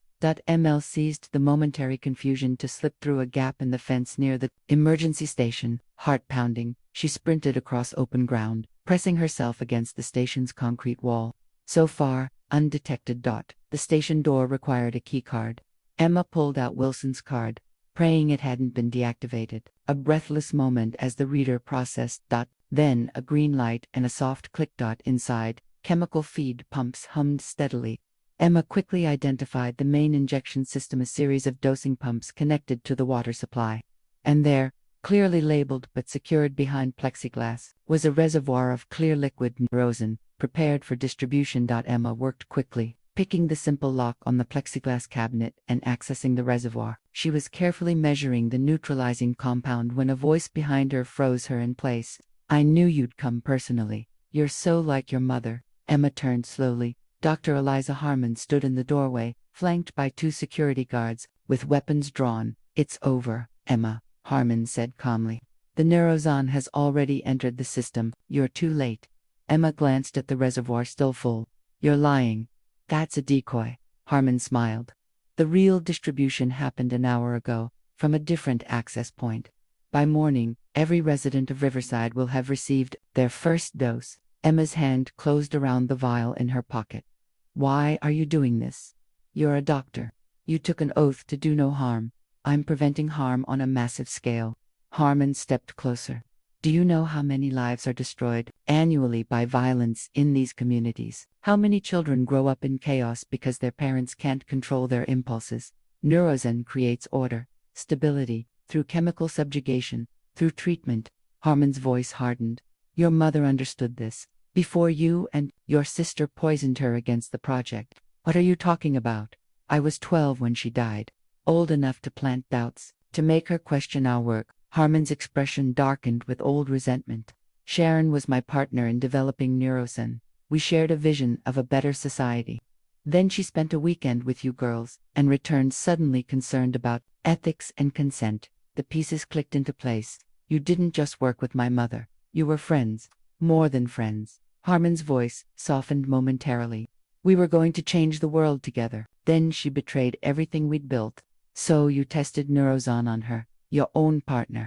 "I tried to help her see reason," Harmon corrected. "The medication was meant to stabilize her, bring her back to our shared purpose. The psychosis was an unexpected reaction, one we've since corrected in the formula." Emma felt nauseous. "You drove her to suicide. Her death was a tragedy, but her genetic legacy lives on in you." Harmon gestured to the guards. "Bring her carefully. She's carrying the neutralizing compound." As the guards approached, Emma made a split-second decision. She smashed the vial of compound into the Neurozen reservoir, causing a chemical reaction that immediately turned the liquid blue. "No." Harmon lunged forward, but it was too late. "You said this was a decoy," Emma reminded her, satisfaction cutting through her fear. "So it shouldn't matter, right?" Harmon's face contorted with rage. "Restrain her." The guards seized Emma roughly. One searched her, confiscating the remaining vials of the neutralizing compound. "Take her to the facility," Harmon ordered. "Full security protocol. And find her accomplices. They must be nearby." As they dragged her out, Emma caught a glimpse of Morgan being detained at the main gate. No sign of Vanessa. Perhaps she'd escaped. A small victory. They loaded Emma into a black SUV, Harmon sliding in beside her. "You've caused me considerable inconvenience, but ultimately, you've done me a favor." "How do you figure that?" Emma asked, testing the zip ties binding her wrists. "Your public breakdown, followed by criminal trespassing and vandalism at a public utility, completes the narrative of your mental decline." Harmon's smile was cold. "By morning, you'll be formally committed to Helix's private psychiatric facility, the same one currently housing Dr. Wilson. Your sister has already signed the paperwork. Olivia would never. She believes she's saving you. Family is so easily manipulated through love." Harmon checked her phone. "The neutralizing agent you deployed is a minor setback. We have reserve supplies of Neurozen ready for distribution." Emma stared out the window as they drove, watching the Riverside facility recede into the distance. Had she failed completely? Was Vanessa still free? And what about Maya? Had she witnessed enough to break the story? The SUV turned onto a private road leading to a modern building set back from the main highway. Signs identified it as Helix Behavioral Health Center, a benign name for what Emma now realized was essentially a private prison. As they pulled up to a secure entrance, Harmon leaned close. "Welcome to your new home, Emma. Your mother spent her final days here too. Perhaps you'll find it familiar." Emma was processed like a criminal photographed, fingerprinted, stripped of her belongings, and dressed in pale blue scrubs. Through it all, she remained silent, observing everything: security camera positions, staff rotations, door mechanisms. If she was going to escape, she needed to understand the facility's operations. They placed her in a private room that, despite its comfortable furnishings, was unmistakably a cell. The door locked from the outside, the windows were shatterproof, and a camera in the corner monitored her continuously. Morning brought a nurse with medication and breakfast. Emma recognized the small white pill immediately. Neurosin. "I'm not taking that," she said firmly. The nurse, a young man with kind eyes, seemed uncomfortable. "Dr. Harmon insists all patients follow their medication protocol." "I'm not a patient. I'm being held against my will." He glanced nervously at the camera. "Please don't make this difficult. They'll force compliance if you refuse." Emma considered her options. Taking the drug would cloud her mind, making escape impossible. Outright refusal would lead to forced injection. She needed a third path. "Could I have some water first?" she asked, affecting a slight tremor in her hands. The nurse nodded, pouring from a pitcher on the bedside table. As he turned away momentarily, Emma palmed the pill, then pretended to swallow it with the water. "Thank you," she said, opening her mouth to show it was empty. The nurse seemed satisfied and left her with her breakfast tray. Once alone, Emma examined her surroundings more carefully. The room was meticulously designed to prevent self-harm: no sharp edges, no accessible electrical outlets, no exposed pipes. But it wasn't designed to hold someone with her knowledge of Helix's protocols. After breakfast, a different staff member arrived to escort her to assessment. Emma followed docilely, memorizing the layout of corridors and the location of exit signs. The assessment room contained medical equipment for monitoring vital signs and brain activity. Dr. Harmon was waiting, clipboard in hand. "Good morning, Emma. How are you feeling after your first dose?" "Fuzzy," Emma lied, mimicking Neurozyme's early effects. "Hard to concentrate." "That's normal. Your body is adjusting." Harmon gestured to a reclining chair fitted with monitoring equipment. "Please, sit. We'll be tracking your neurological responses today." Emma hesitated, then complied. Fighting now would only result in sedation. Better to appear cooperative while gathering information. As technicians attached electrodes to her scalp and temples, Emma asked, "Where's Dr. Morgan?" "The man who was with me. Dr. Morgan is in a separate wing, receiving appropriate care for his condition." Harmon's tone made it clear she wouldn't elaborate further. "And Lawrence Wilson? Is he still alive?" A flicker of annoyance crossed Harmon's face. "Dr. Wilson is participating in an advanced treatment protocol. His cooperation has been exemplary since your capture." The monitoring equipment came to life, displaying Emma's brain activity on several screens. Harmon studied them with a frown. "Your neural patterns are unexpected for someone who received Neurozen this morning." She looked sharply at Emma. "You didn't take your medication, did you?" Before Emma could respond, an alarm blared throughout the facility. Harmon's phone buzzed urgently. "What is it?" she demanded, answering it. Emma couldn't hear the response, but Harmon's face paled. "How many outlets contain it immediately?" She ended the call and turned to Emma with cold fury. "Your journalist friend has been busy. The story is breaking." Hope surged through Emma. Maya had published despite the risks. "Your little sabotage attempt created enough of a scene for her to document," Harmon continued. "But it's a minor inconvenience. By the time we've finished discrediting you all, we'll be dismissed as another conspiracy theory." "You can't discredit evidence from your own servers," Emma countered. "Wilson gave us everything." Harmon's confidence didn't waver. "Evidence obtained illegally by individuals with documented psychiatric conditions. It's hardly compelling." She nodded to the technicians. "Continue the assessment. I need to manage this situation." After Harmon left, Emma noticed one of the technicians watching her with unusual intensity. When his colleague stepped out briefly, he leaned close to her.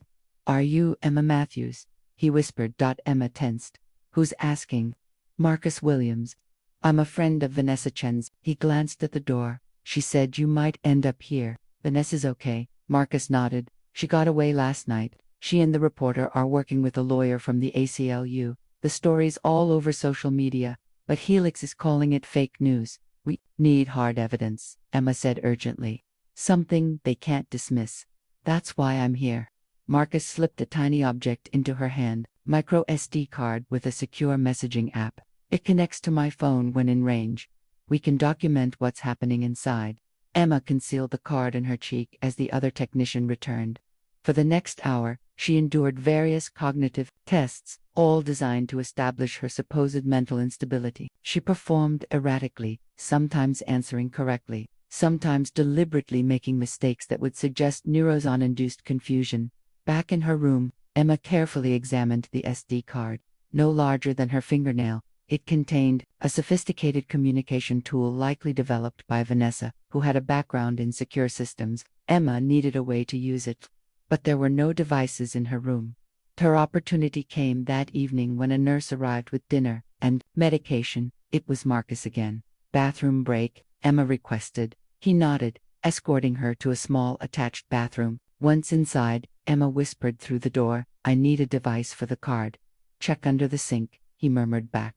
"Behind the pipes. Be quick." Emma found a small, modified smartphone secured with tape to the underside of the sink. She inserted the SD card, and the device activated silently. A message appeared, "Connected. V monitoring. Document everything." Working rapidly, Emma used the phone's camera to photograph her surroundings, her medical chart which Marcus had left visible, and the neurosin pills she'd been hiding rather than taking. She typed a brief summary of Harmon's comments about her mother and Project Renaissance. Just before leaving the bathroom, she secured the phone back in its hiding place. The SD card she kept hidden inside her cheek, where it could be retrieved later. Over the next 3 days, Emma established a routine. She pretended to take her medication while secretly documenting everything: staff conversations, facility protocols, her own fake symptoms. Marcus would create opportunities for her to access the hidden phone, and each time, she would upload new evidence to Vanessa. On the 4th day, Emma received a message back. "Evidence compelling. Legal team preparing case. FDA investigation pending. Hold tight." That evening, during recreation period in a common area, Emma finally spotted Dr. Wilson. He was seated in a wheelchair, staring vacantly at a television. She approached cautiously, aware of the watching staff. "Lawrence," she said softly, "it's Emma." His eyes slowly focused on her face. "Emma, you're here too." "Yes, but not for long." She sat beside him, speaking in a low voice while pretending to watch TV. "Maya published the story. Vanessa escaped. We're gathering evidence from inside." A flicker of his old intelligence showed in his eyes. "The compound. Did it work? At the decoy reservoir?" "Yes, but they had backup supplies." Emma hesitated. "Lawrence, Harmon told me about my mother, that they were partners." Wilson nodded weakly. "Sharon discovered what Eliza really planned for Nurison. Mass control, not treatment. She tried to stop it, like we're doing now." Emma whispered. "Be careful," Wilson warned, his voice strengthening slightly. "Harmon is escalating the timeline because of the media attention. Project Renaissance launches full scale in 3 days, where, everywhere, simultaneous deployment in 12 cities." His hand trembled as he gripped her arm. "Emma, the neutralizing compound can it be aerosolized?" "Theoretically, yes." "Why?" "Central distribution." Wilson's eyes darted to ensure they weren't being watched. "Helix has a main compound processing facility. If you could introduce the neutralizing agent there, it would contaminate their entire supply." Emma finished, understanding dawning. "But I'm trapped here. Not for long." Wilson pressed something into her palm, a keycard different from any she'd seen in the facility. "Maintenance elevator, service tunnel. Thursday night, 2 a.m. Security cameras reset." Before Emma could ask more questions, a staff member approached, ending their conversation. As Wilson was wheeled away, he gave her one last meaningful look. That night, Emma documented their conversation and Wilson's information about the expanded Renaissance launch. As she was sending the data to Vanessa, a new message appeared. "Extraction planned. Be ready tomorrow night. M has inside help." For the first time since her capture, Emma felt real hope.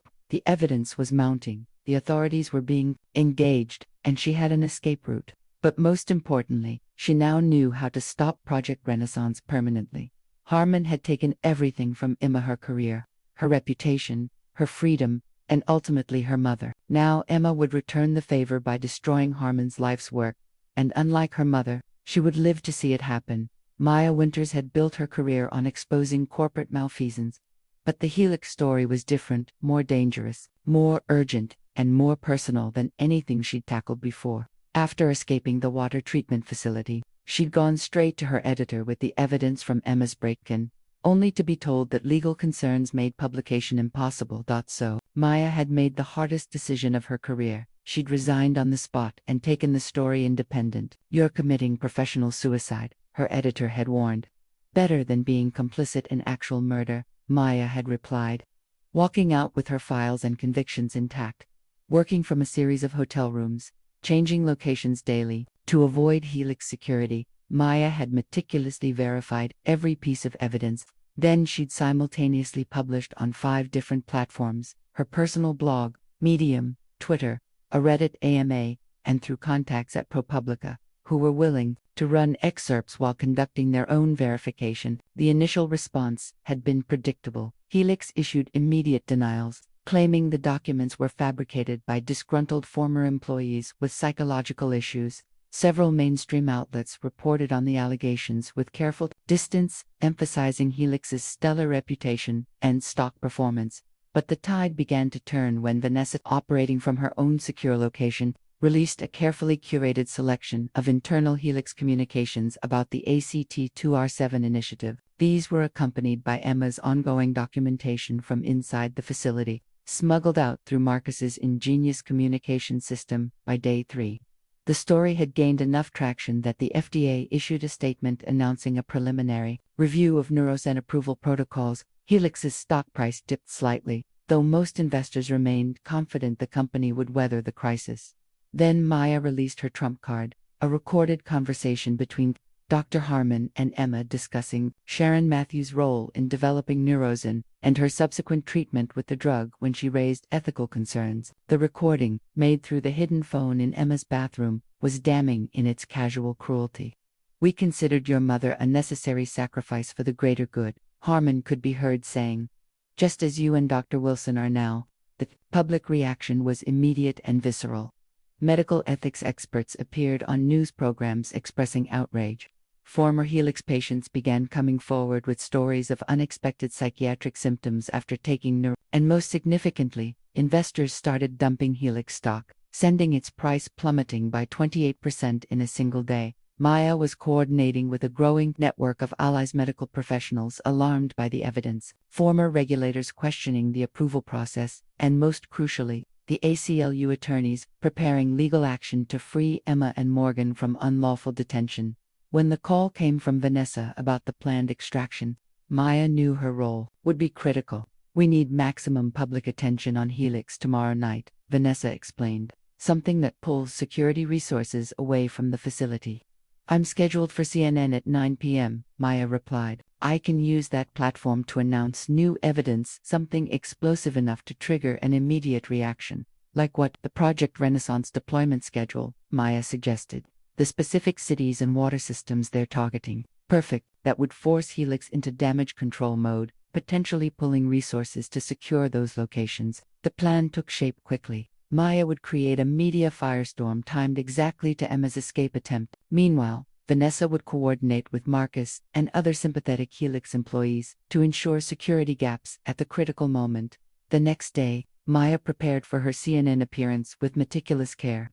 She selected documents that would be visually compelling on camera, while revealing Helix's planned deployment sites. She rehearsed her key points, anticipating the host's likely challenges to her credibility. Just before airtime, a breaking news alert caught her attention. The FDA had announced an immediate suspension of Neurozen prescriptions pending investigation of serious concerns about approval protocols and reported side effects. It was happening, the official response they'd been fighting for. The CNN interview began with the host adopting a skeptical tone, introducing Maya as a journalist making controversial claims against pharmaceutical giant Helix. But as Maya methodically presented her evidence, including redacted portions of Wilson's whistleblower report, now verified by multiple sources, the host's demeanor shifted. These documents appeared to show Helix specifically targeting low communities with high concentrations of certain genetic markers. The host noted, visibly disturbed, "And you're alleging this deployment is scheduled to begin tomorrow."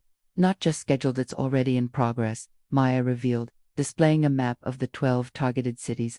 Helix has positioned Neurozen supplies at water treatment facilities across the country, ready for simultaneous release at 6 a.m. tomorrow. And what would be the effect on residents who consume this water? According to Helix's own research, approximately 2% of the population carries genetic markers, making them susceptible to neurosone-induced psychosis. That's millions of people who would experience sudden, unexplained psychiatric symptoms, creating a market for the treatment Helix is ready to provide. The host looked genuinely shocked. These are extraordinary accusations. What does Helix say in response? Helix has consistently denied these allegations, claiming the evidence was fabricated by former employees with mental health issues. Maya's voice hardened. But it's difficult to fabricate video of Dr. Eliza Harmon, Helix's research director, explicitly discussing using Neurozen to discredit whistleblowers.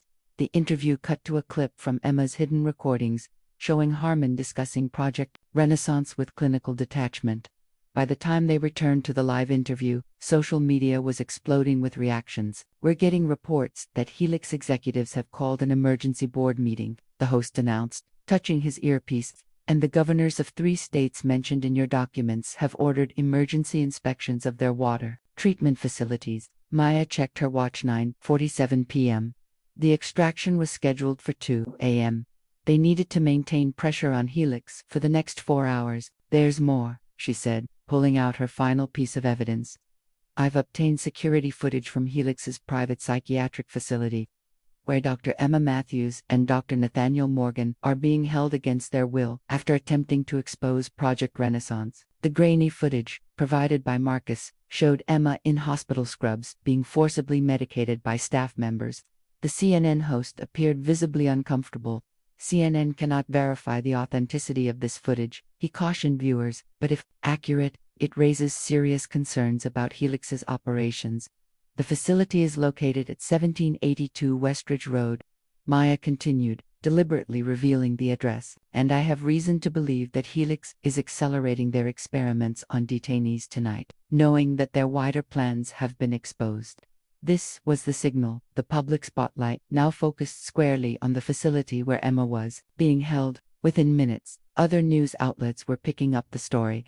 Citizen journalists and protesters began announcing plans to gather outside the Helix facility. Local police issued statements about investigating the allegations, exactly as planned. Attention and resources were being pulled to the facility's main entrance and public-facing operations. Meanwhile, in a small apartment across town, Vanessa monitored security feeds from the facility, courtesy of Marcus's access. She watched as personnel were redirected to manage the growing crisis at the front gates, leaving the service tunnels with minimal coverage. Security camera reset in progress. She texted to Marcus's secure phone, "Maintenance elevator clear, in 3 minutes." Inside the facility, Emma received the confirmation through the hidden phone. She had already prepared everything: comfortable clothes hidden beneath her scrubs, Wilson's keycard, and most importantly, a sample of the neutralizing compound she'd managed to synthesize using chemicals smuggled from the facility's lab by Marcus. At precisely 1:58 a.m.,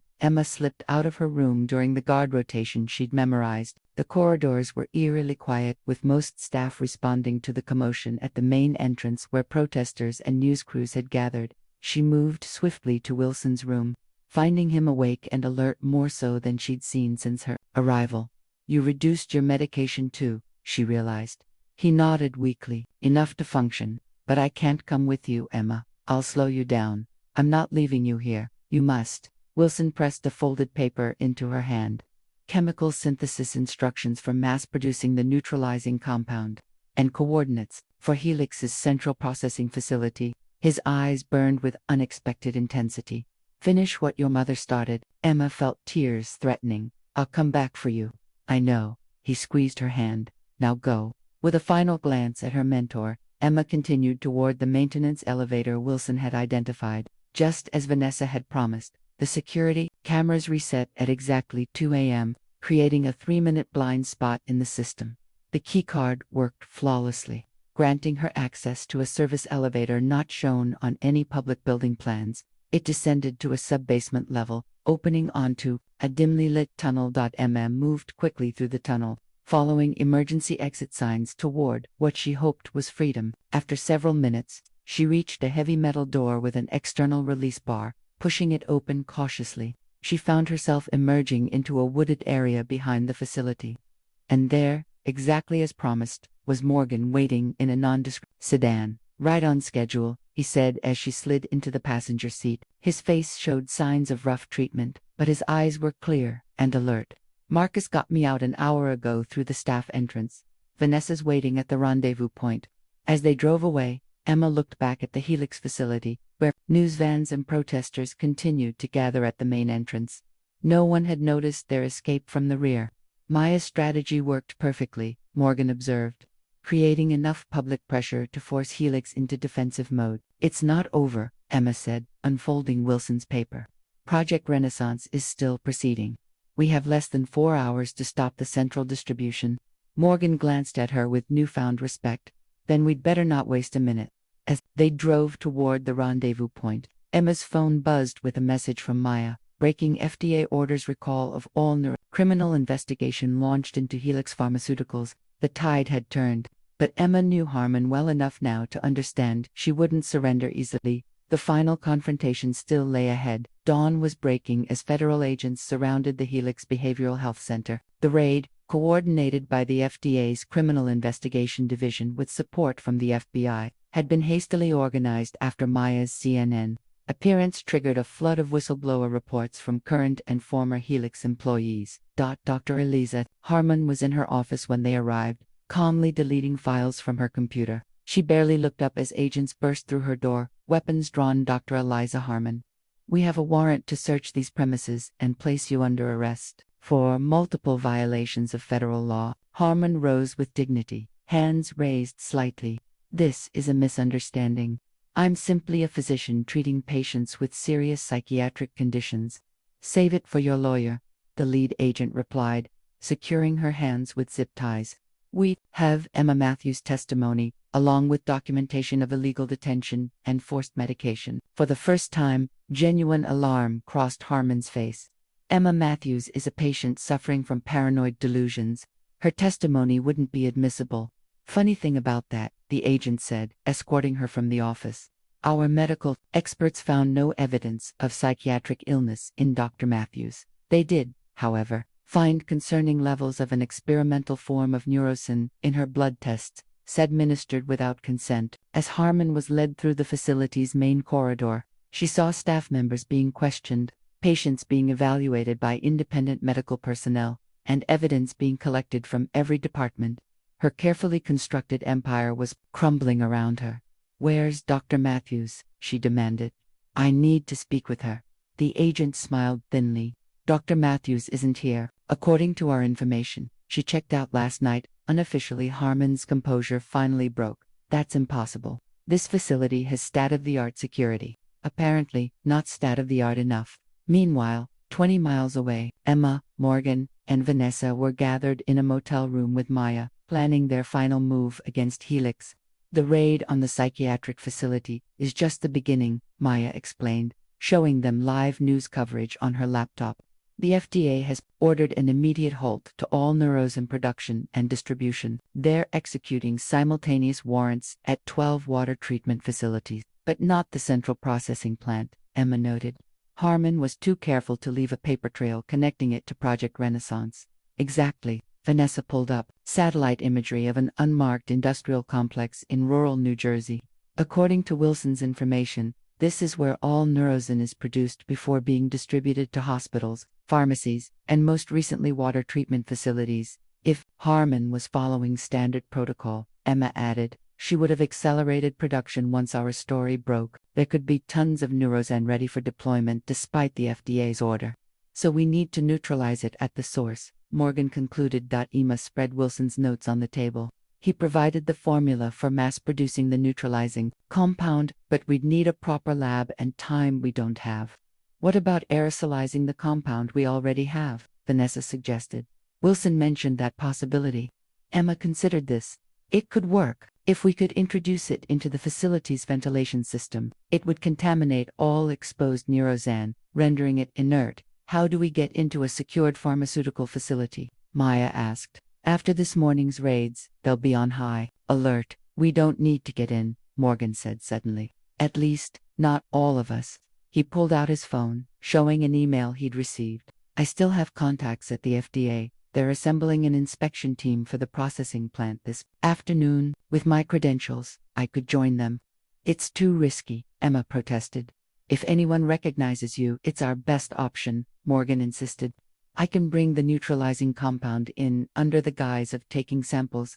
The FDA inspectors will provide perfect cover. After debating alternatives, they reluctantly agreed it was their only viable plan. They spent the next hours preparing modifying the neutralizing compound for aerosol deployment, creating fake FDA credentials for Morgan using Vanessa's hacking skills, and coordinating with Maya's growing network of journalists to ensure public attention remained focused on Helix. At 2 p.m., Morgan left for the rendezvous with the FDA inspection team. The neutralizing compound concealed in official-looking sample containers. Emma, Vanessa, and Maya relocated to a position near the processing facility, monitoring the situation through police scanners and social media. FDA team entering the main gate now, Vanessa reported, watching through binoculars. Morgan's with them. Inside the facility, Morgan moved confidently with the inspection team, his medical credentials and Vanessa's forged FDA identification gaining him immediate access. Facility managers, already rattled by the morning's raids elsewhere, were scrambling to appear cooperative. We'd like to examine your production floor and quality control lab, the lead FDA inspector announced. Of course, the nervous facility director agreed, though I should mention we've temporarily halted Neurocin production per this morning's order. We still need to inspect all existing inventory, Morgan said, adopting an authoritative tone, and examine your ventilation and containment systems. As the team moved through the facility, Morgan surreptitiously assessed potential points for deploying the neutralizing compound. The production floor was massive, hundreds of stainless steel tanks and processing equipment, all currently idle. But in the adjacent warehouse, he spotted what they were looking for: pallets of boxed Neurosan, ready for shipment. I'd like to take samples from this inventory, Morgan told the team leader, who nodded approval. While collecting legitimate samples, Morgan placed one of his modified containers near a return air vent in the warehouse ceiling. A small timer would release the aerosolized compound in 30 minutes, enough time for him to complete the inspection and exit the facility. Everything was proceeding according to plan until a security alert sounded throughout the building. What's happening? The FDA team leader demanded. The facility director checked his phone, face paling. There's been an incident at our corporate headquarters. Dr. Harmon has escaped federal custody. Security protocol requires we lock down all Helix facilities. Morgan felt a chill run through him. If the facility locked down, he'd be trapped inside when the neutralizing compound deployed and likely identified as the saboteur. Outside, Emma received the alarming news through their police scanner. Emergency alert. Suspect Eliza Harmon has escaped during transfer, considered dangerous. Last seen in a stolen police vehicle heading southwest on Route 17. That's this direction, Vanessa realized. She's coming here. We need to warn Morgan, Emma said, trying his phone. No response. The facility's security protocols had likely blocked all signals. What do we do? Maya asked. Emma made a split-second decision. Vanessa, stay here and monitor the situation. Maya, contact your FBI sources. Tell them where Harmon is headed. I'm going in after Morgan. How? Vanessa demanded. The facility's locked down. Emma was already moving toward the perimeter fence. There's always a back door, and I know how Helix designs its security systems. Using knowledge gained from her years at Helix and her recent detention, Emma identified a maintenance entrance with minimal security. Wilson's keycard, designed for emergency access to all Helix facilities, worked once again, granting her entry to a service corridor. Inside, alarms were blaring, and staff were being directed to secure areas. Emma moved against the flow, using the confusion to make her way toward the production floor, where she suspected Morgan would be. She found him trying to blend in with the FDA team while frantically checking his watch. When their eyes met across the room, his expression registered shock, then urgent warning. He subtly tapped his watch. The neutralizing compound was set to deploy in minutes. Before Emma could reach him, a familiar voice cut through the chaos. Seal all exits. No one leaves until I personally clear them. Emma turned to see Dr. Eliza Harmon, striding onto the production floor, still wearing the same clothes from her arrest. now disheveled and stained. Her eyes were wild, her usual composure shattered. "Where is she?" Harmon demanded, scanning the room frantically. "Where is Emma Matthews?" Emma ducked behind a processing tank, but it was too late. Harmon had spotted her there. She shouted, pointing directly at Emma, "Detain her immediately. She's here to sabotage our facility." Security personnel moved toward Emma's position, as Harmon's manic voice echoed through the production floor. "She's destroyed my life's work once. I won't let her do it again." The neutralizing compound deployed at exactly the wrong moment, or perhaps the perfect one, depending on perspective. As security closed in on Emma, a fine blue mist began filtering through the ventilation system, spreading rapidly across the production floor and adjacent warehouse. "No!" Harmon screamed, recognizing the compound immediately. "Evacuate the inventory, seal the warehouse," but it was too late. The aerosolized formula settled onto exposed neuroson supplies, chemically altering them at the molecular level. Wherever the blue mist touched, Helix's miracle drug became inert, nothing more than expensive sugar pills. In the ensuing chaos, Morgan grabbed Emma's arm, pulling her toward the FDA inspection team. "She's with us," he told the bewildered lead inspector. "Dr. Emma Matthews, key witness in the Helix investigation." The FDA officials, recognizing Emma's name from the morning's briefing, immediately positioned themselves between her and Helix security. "Dr. Matthews is under federal protection," the lead inspector announced. "Anyone attempting to detain her will be charged with obstruction of justice." Harmon's face contorted with rage and desperation. "She's destroying billions in medical inventory. Stop her." But the facility staff hesitated, unwilling to challenge federal authorities. Many had seen the morning's news reports about Helix's illegal activities and wanted no part in further violations. "Dr. Harmon," the FDA inspector said calmly, "you are currently a fugitive from federal custody. I strongly suggest you surrender yourself immediately." Harmon's gaze darted between Emma, the spreading blue mist, and the exits. For a moment, Emma thought she might surrender. Then Harmon lunged for a fire alarm on the wall, triggering the facility's emergency sprinkler system. "If I can't have Neurosin, no one will," she shouted as water rained down, washing away the airborne neutralizing compound before it could reach the sealed storage areas. In the confusion of the sprinkler activation, Harmon bolted toward an emergency exit. Emma instinctively followed, ignoring Morgan's shout to stay with the FDA team. The chase led through service corridors and out onto the facility grounds, where federal agents were just arriving in response to Maya's alert about Harmon's location. Emma lost sight of Harmon briefly, then spotted her climbing into a chemical transport truck near the loading docks. "Stop," Emma called. "It's over, Eliza." Harmon paused, turning to face Emma, with rain-soaked hair plastered to her face and a wild gleam in her eyes. "It's never over. 15 years I've worked toward this. Your mother couldn't stop me. You won't either." "My mother was right about Neurosin," Emma said, approaching cautiously. "And so was I. It's not medicine's control, it's evolution," Harmon countered, "directed by those who understand humanity's weaknesses. Sharon saw that once, before you poisoned her mind with doubt. You poisoned her body with Neurosan," Emma retorted, "just like you tried to do to me." For a moment, something like regret flickered across Harmon's face. Sharon was ... a miscalculation. The early formula was flawed. She straightened her shoulders. "But I've perfected it now. Once I reach our secondary production facility." "There is no secondary facility," came Morgan's voice as he approached, "with federal agents. The FBI has raided every Helix property nationwide. Your board of directors is cooperating fully to avoid criminal charges." Harmon's composure finally shattered completely. With a cry of rage, she threw herself into the truck's cab and started the engine. Before anyone could react, she accelerated directly toward Emma.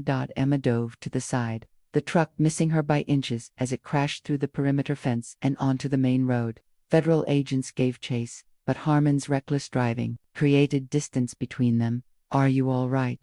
Morgan helped Emma to her feet. "Yes," she said, watching the truck disappear around a bend. "But she's getting away." "Not for long," Morgan assured her, nodding toward the helicopters already converging overhead. The pursuit ended 3 miles away when Harmon, attempting to evade roadblocks, lost control on a sharp curve. The chemical transport truck overturned, skidding into a ditch. By the time emergency services extracted her from the wreckage, Eliza Harmon, architect of Project Renaissance and nemesis of the Matthews family for 15 years, had slipped into a coma from which doctors predicted she might never emerge.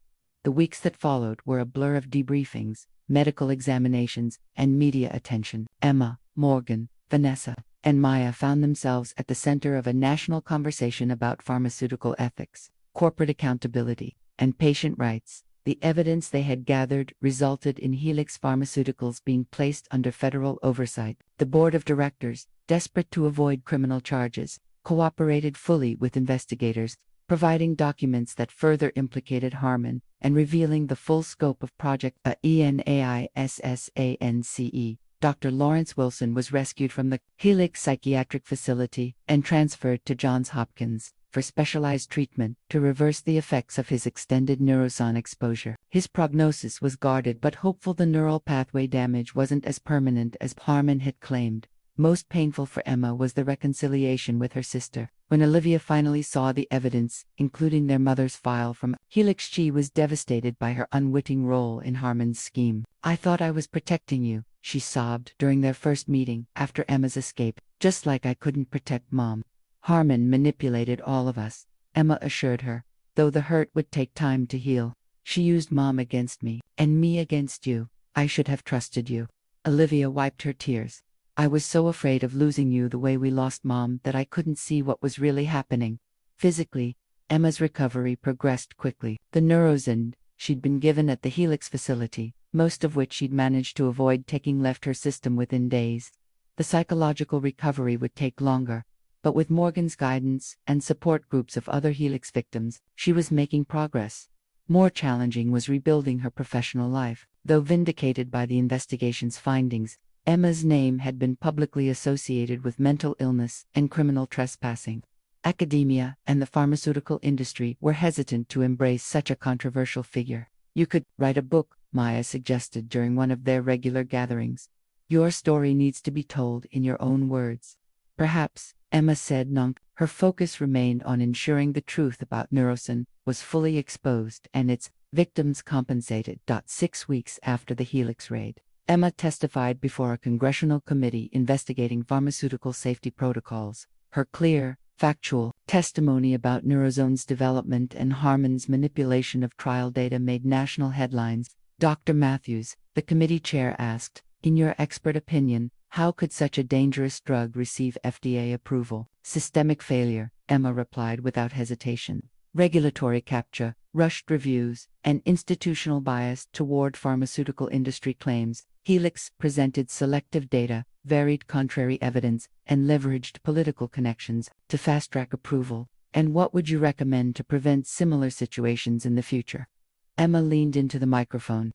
"Independent verification of all trial data, genetic diversity requirements in test subjects, whistleblower protections with real teeth, and most importantly, a fundamental shift in how we view mental health treatment, away from chemical control and toward genuine healing." Her testimony, alongside Morgan's and evidence from former Helix employees, led to the Pharmaceutical Accountability Act being introduced in Congress, legislation that would dramatically reshape drug testing and approval processes. For Emma personally, the most meaningful moment came when Dr. Lawrence Wilson, still frail but cognitively improving, presented her with a thumb drive during a visit to his rehabilitation center. "What's this?" she asked.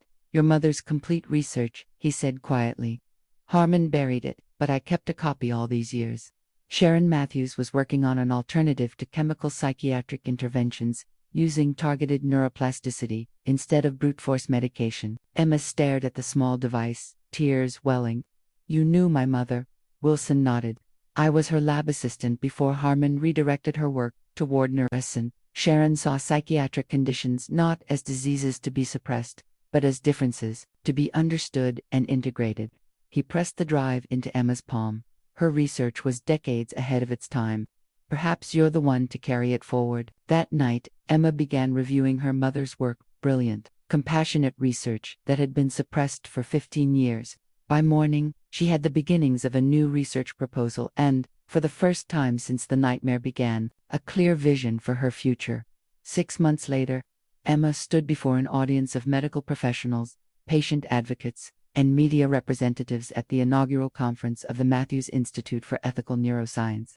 Sunlight streamed through the windows of the converted warehouse that now housed their research facilities and administrative offices. My mother believed that true healing comes not from suppressing symptoms, but from understanding the brain's remarkable capacity for adaptation and growth, Emma said, her voice steady and confident. Today, we reclaim her vision and carry it forward. In the front row sat Olivia, her pride evident despite the lingering shadow of their ordeal. Beside her was Dr. Morgan, now the Institute's ethics director, and Vanessa, who headed their data security division. Marcus, the nurse who had helped Emma escape from Helix, had joined their staff as patient advocacy coordinator. Maya Winters, whose reporting had been instrumental in bringing down Helix, was covering the event for her new investigative journalism platform, which specialized in medical and pharmaceutical accountability.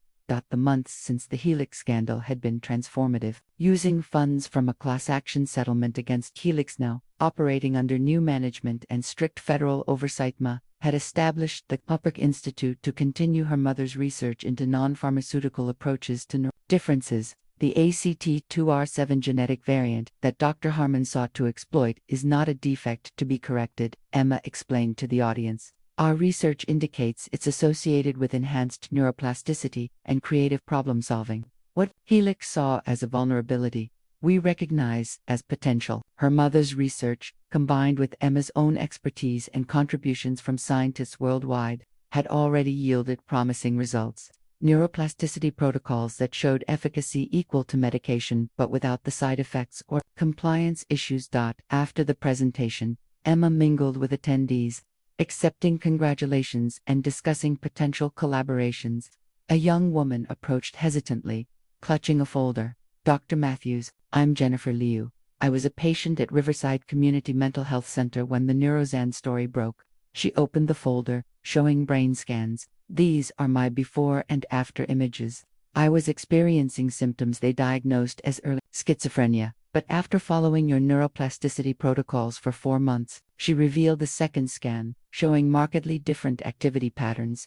The intrusive thoughts are gone, Jennifer continued. Not suppressed, actually gone. I'm back in graduate school now. Emma studied the scans with genuine interest. These results are remarkable. Would you consider participating in our longitudinal study? We're tracking recovery patterns in former Neurozan patients, Jennifer agreed enthusiastically, one of hundreds of former Helix victims now contributing to research that might help thousands more. Later that evening, Emma retreated to her office to review the day's events with her core team. Lawrence Wilson joined them via video conference from his home, where he continued his recovery while serving as a research consultant to the Institute. Sharon would be proud, Wilson told Emma, his speech still slightly slurred but his mind sharp again. You've accomplished more in 6 months than most researchers do in a decade. We've accomplished it, Emma corrected him. All of us together. Speaking of accomplishments, Maya interjected, the Pharmaceutical Accountability Act passed its final committee vote today. It goes to the full Senate next week. This news was met with cautious celebration. The legislation, inspired directly by the Helix scandal, would restructure drug approval processes and strengthen whistleblower protections throughout the industry. Any update on Harmon? Vanessa asked quietly. Still in a persistent vegetative state, Morgan replied. The irony isn't lost on anyone, her brain damaged beyond repair by the crash. While the patients she harmed with Neurozan are recovering through the very neuroplasticity techniques she dismissed. Emma felt no satisfaction in Harmon's fate, only a complex mixture of justice served and opportunities lost. She was brilliant, in her way. Imagine what she might have accomplished if she'd channeled that brilliance toward healing rather than control. The conversation shifted to upcoming projects, a new research wing focused on trauma recovery, community outreach programs in areas targeted by Project Renaissance, and an international conference on ethical neuroscience. As the others discussed logistics, Emma found herself drawn to the window, looking out at the city lights beginning to twinkle in the dusk. Somewhere in that sprawl of humanity were countless individuals with the ACT2R7 variant, people once targeted for exploitation by Helix, now potential beneficiaries of the Institute's work. Her phone buzzed with a text from Blake. Her ex-boyfriend saw you on the news today. Amazing work. Sorry for everything. Coffee sometime. Emma smiled slightly but didn't respond. Some bridges couldn't be rebuilt, and that was okay. Her life had taken a different path, one with purpose and meaning beyond what she'd imagined before. The Helix nightmare began. A knock at her office door interrupted her thoughts. A courier delivered a small package, a book with a note attached. The book was a first edition of Oliver Sacks' The Man Who Mistook His Wife for a Hat, a pioneering work on neurological differences. The note read simply, "Your mother's copy. Found in Harmon's personal effects. Thought you should have it." FDA investigation team Emma opened the book carefully, finding her mother's neat annotations in the margins, questions, insights, connections to her own research. And tucked between the pages, a faded photograph of Sharon Matthews holding infant Emma, with a handwritten caption, "My daughter will change how we understand the mind." Tears pricked Emma's eyes as she traced her mother's handwriting. Sharon had believed in her from the beginning, had perhaps even foreseen that Emma would someday continue her legacy. Emma Morgan called from the conference room. "We need your input on the trauma research protocols." "Coming," she replied, carefully placing the book and photo on her desk. As she rejoined her team, these people who had become something like family through shared struggle and purpose, Emma felt a sense of completion. The nightmare of Neurocin and Helix hadn't just been exposed, it had been transformed into something healing and hopeful. They had reclaimed not only her mother's research, but the very concept of mental health treatment, moving it away from corporate control and back toward human compassion and scientific integrity. 3 weeks later, a young researcher from Germany contacted the Institute about a promising new technique for enhancing neuroplasticity in ACT2R7 carriers. Her name was Sophia Harmonilez's niece. "I want to be part of setting things right," Sophia explained during their video call. "My aunt's work caused tremendous harm, but perhaps our family name can be associated with healing instead." Emma studied the young woman's earnest face, seeing echoes of Eliza but with a fundamentally different spirit. "The Matthews Institute was founded on second chances," she said finally. "We'd be honored to have you join us." That night, Emma placed her mother's photograph on her bedside table. "We did it, Mom," she whispered. "We finished what you started." The work ahead would be challenging. But for the first time since she'd awakened in that psychiatric ward nearly a year ago, Emma Matthews slept without fear. The truth, once dismissed as delusion, had finally set her free.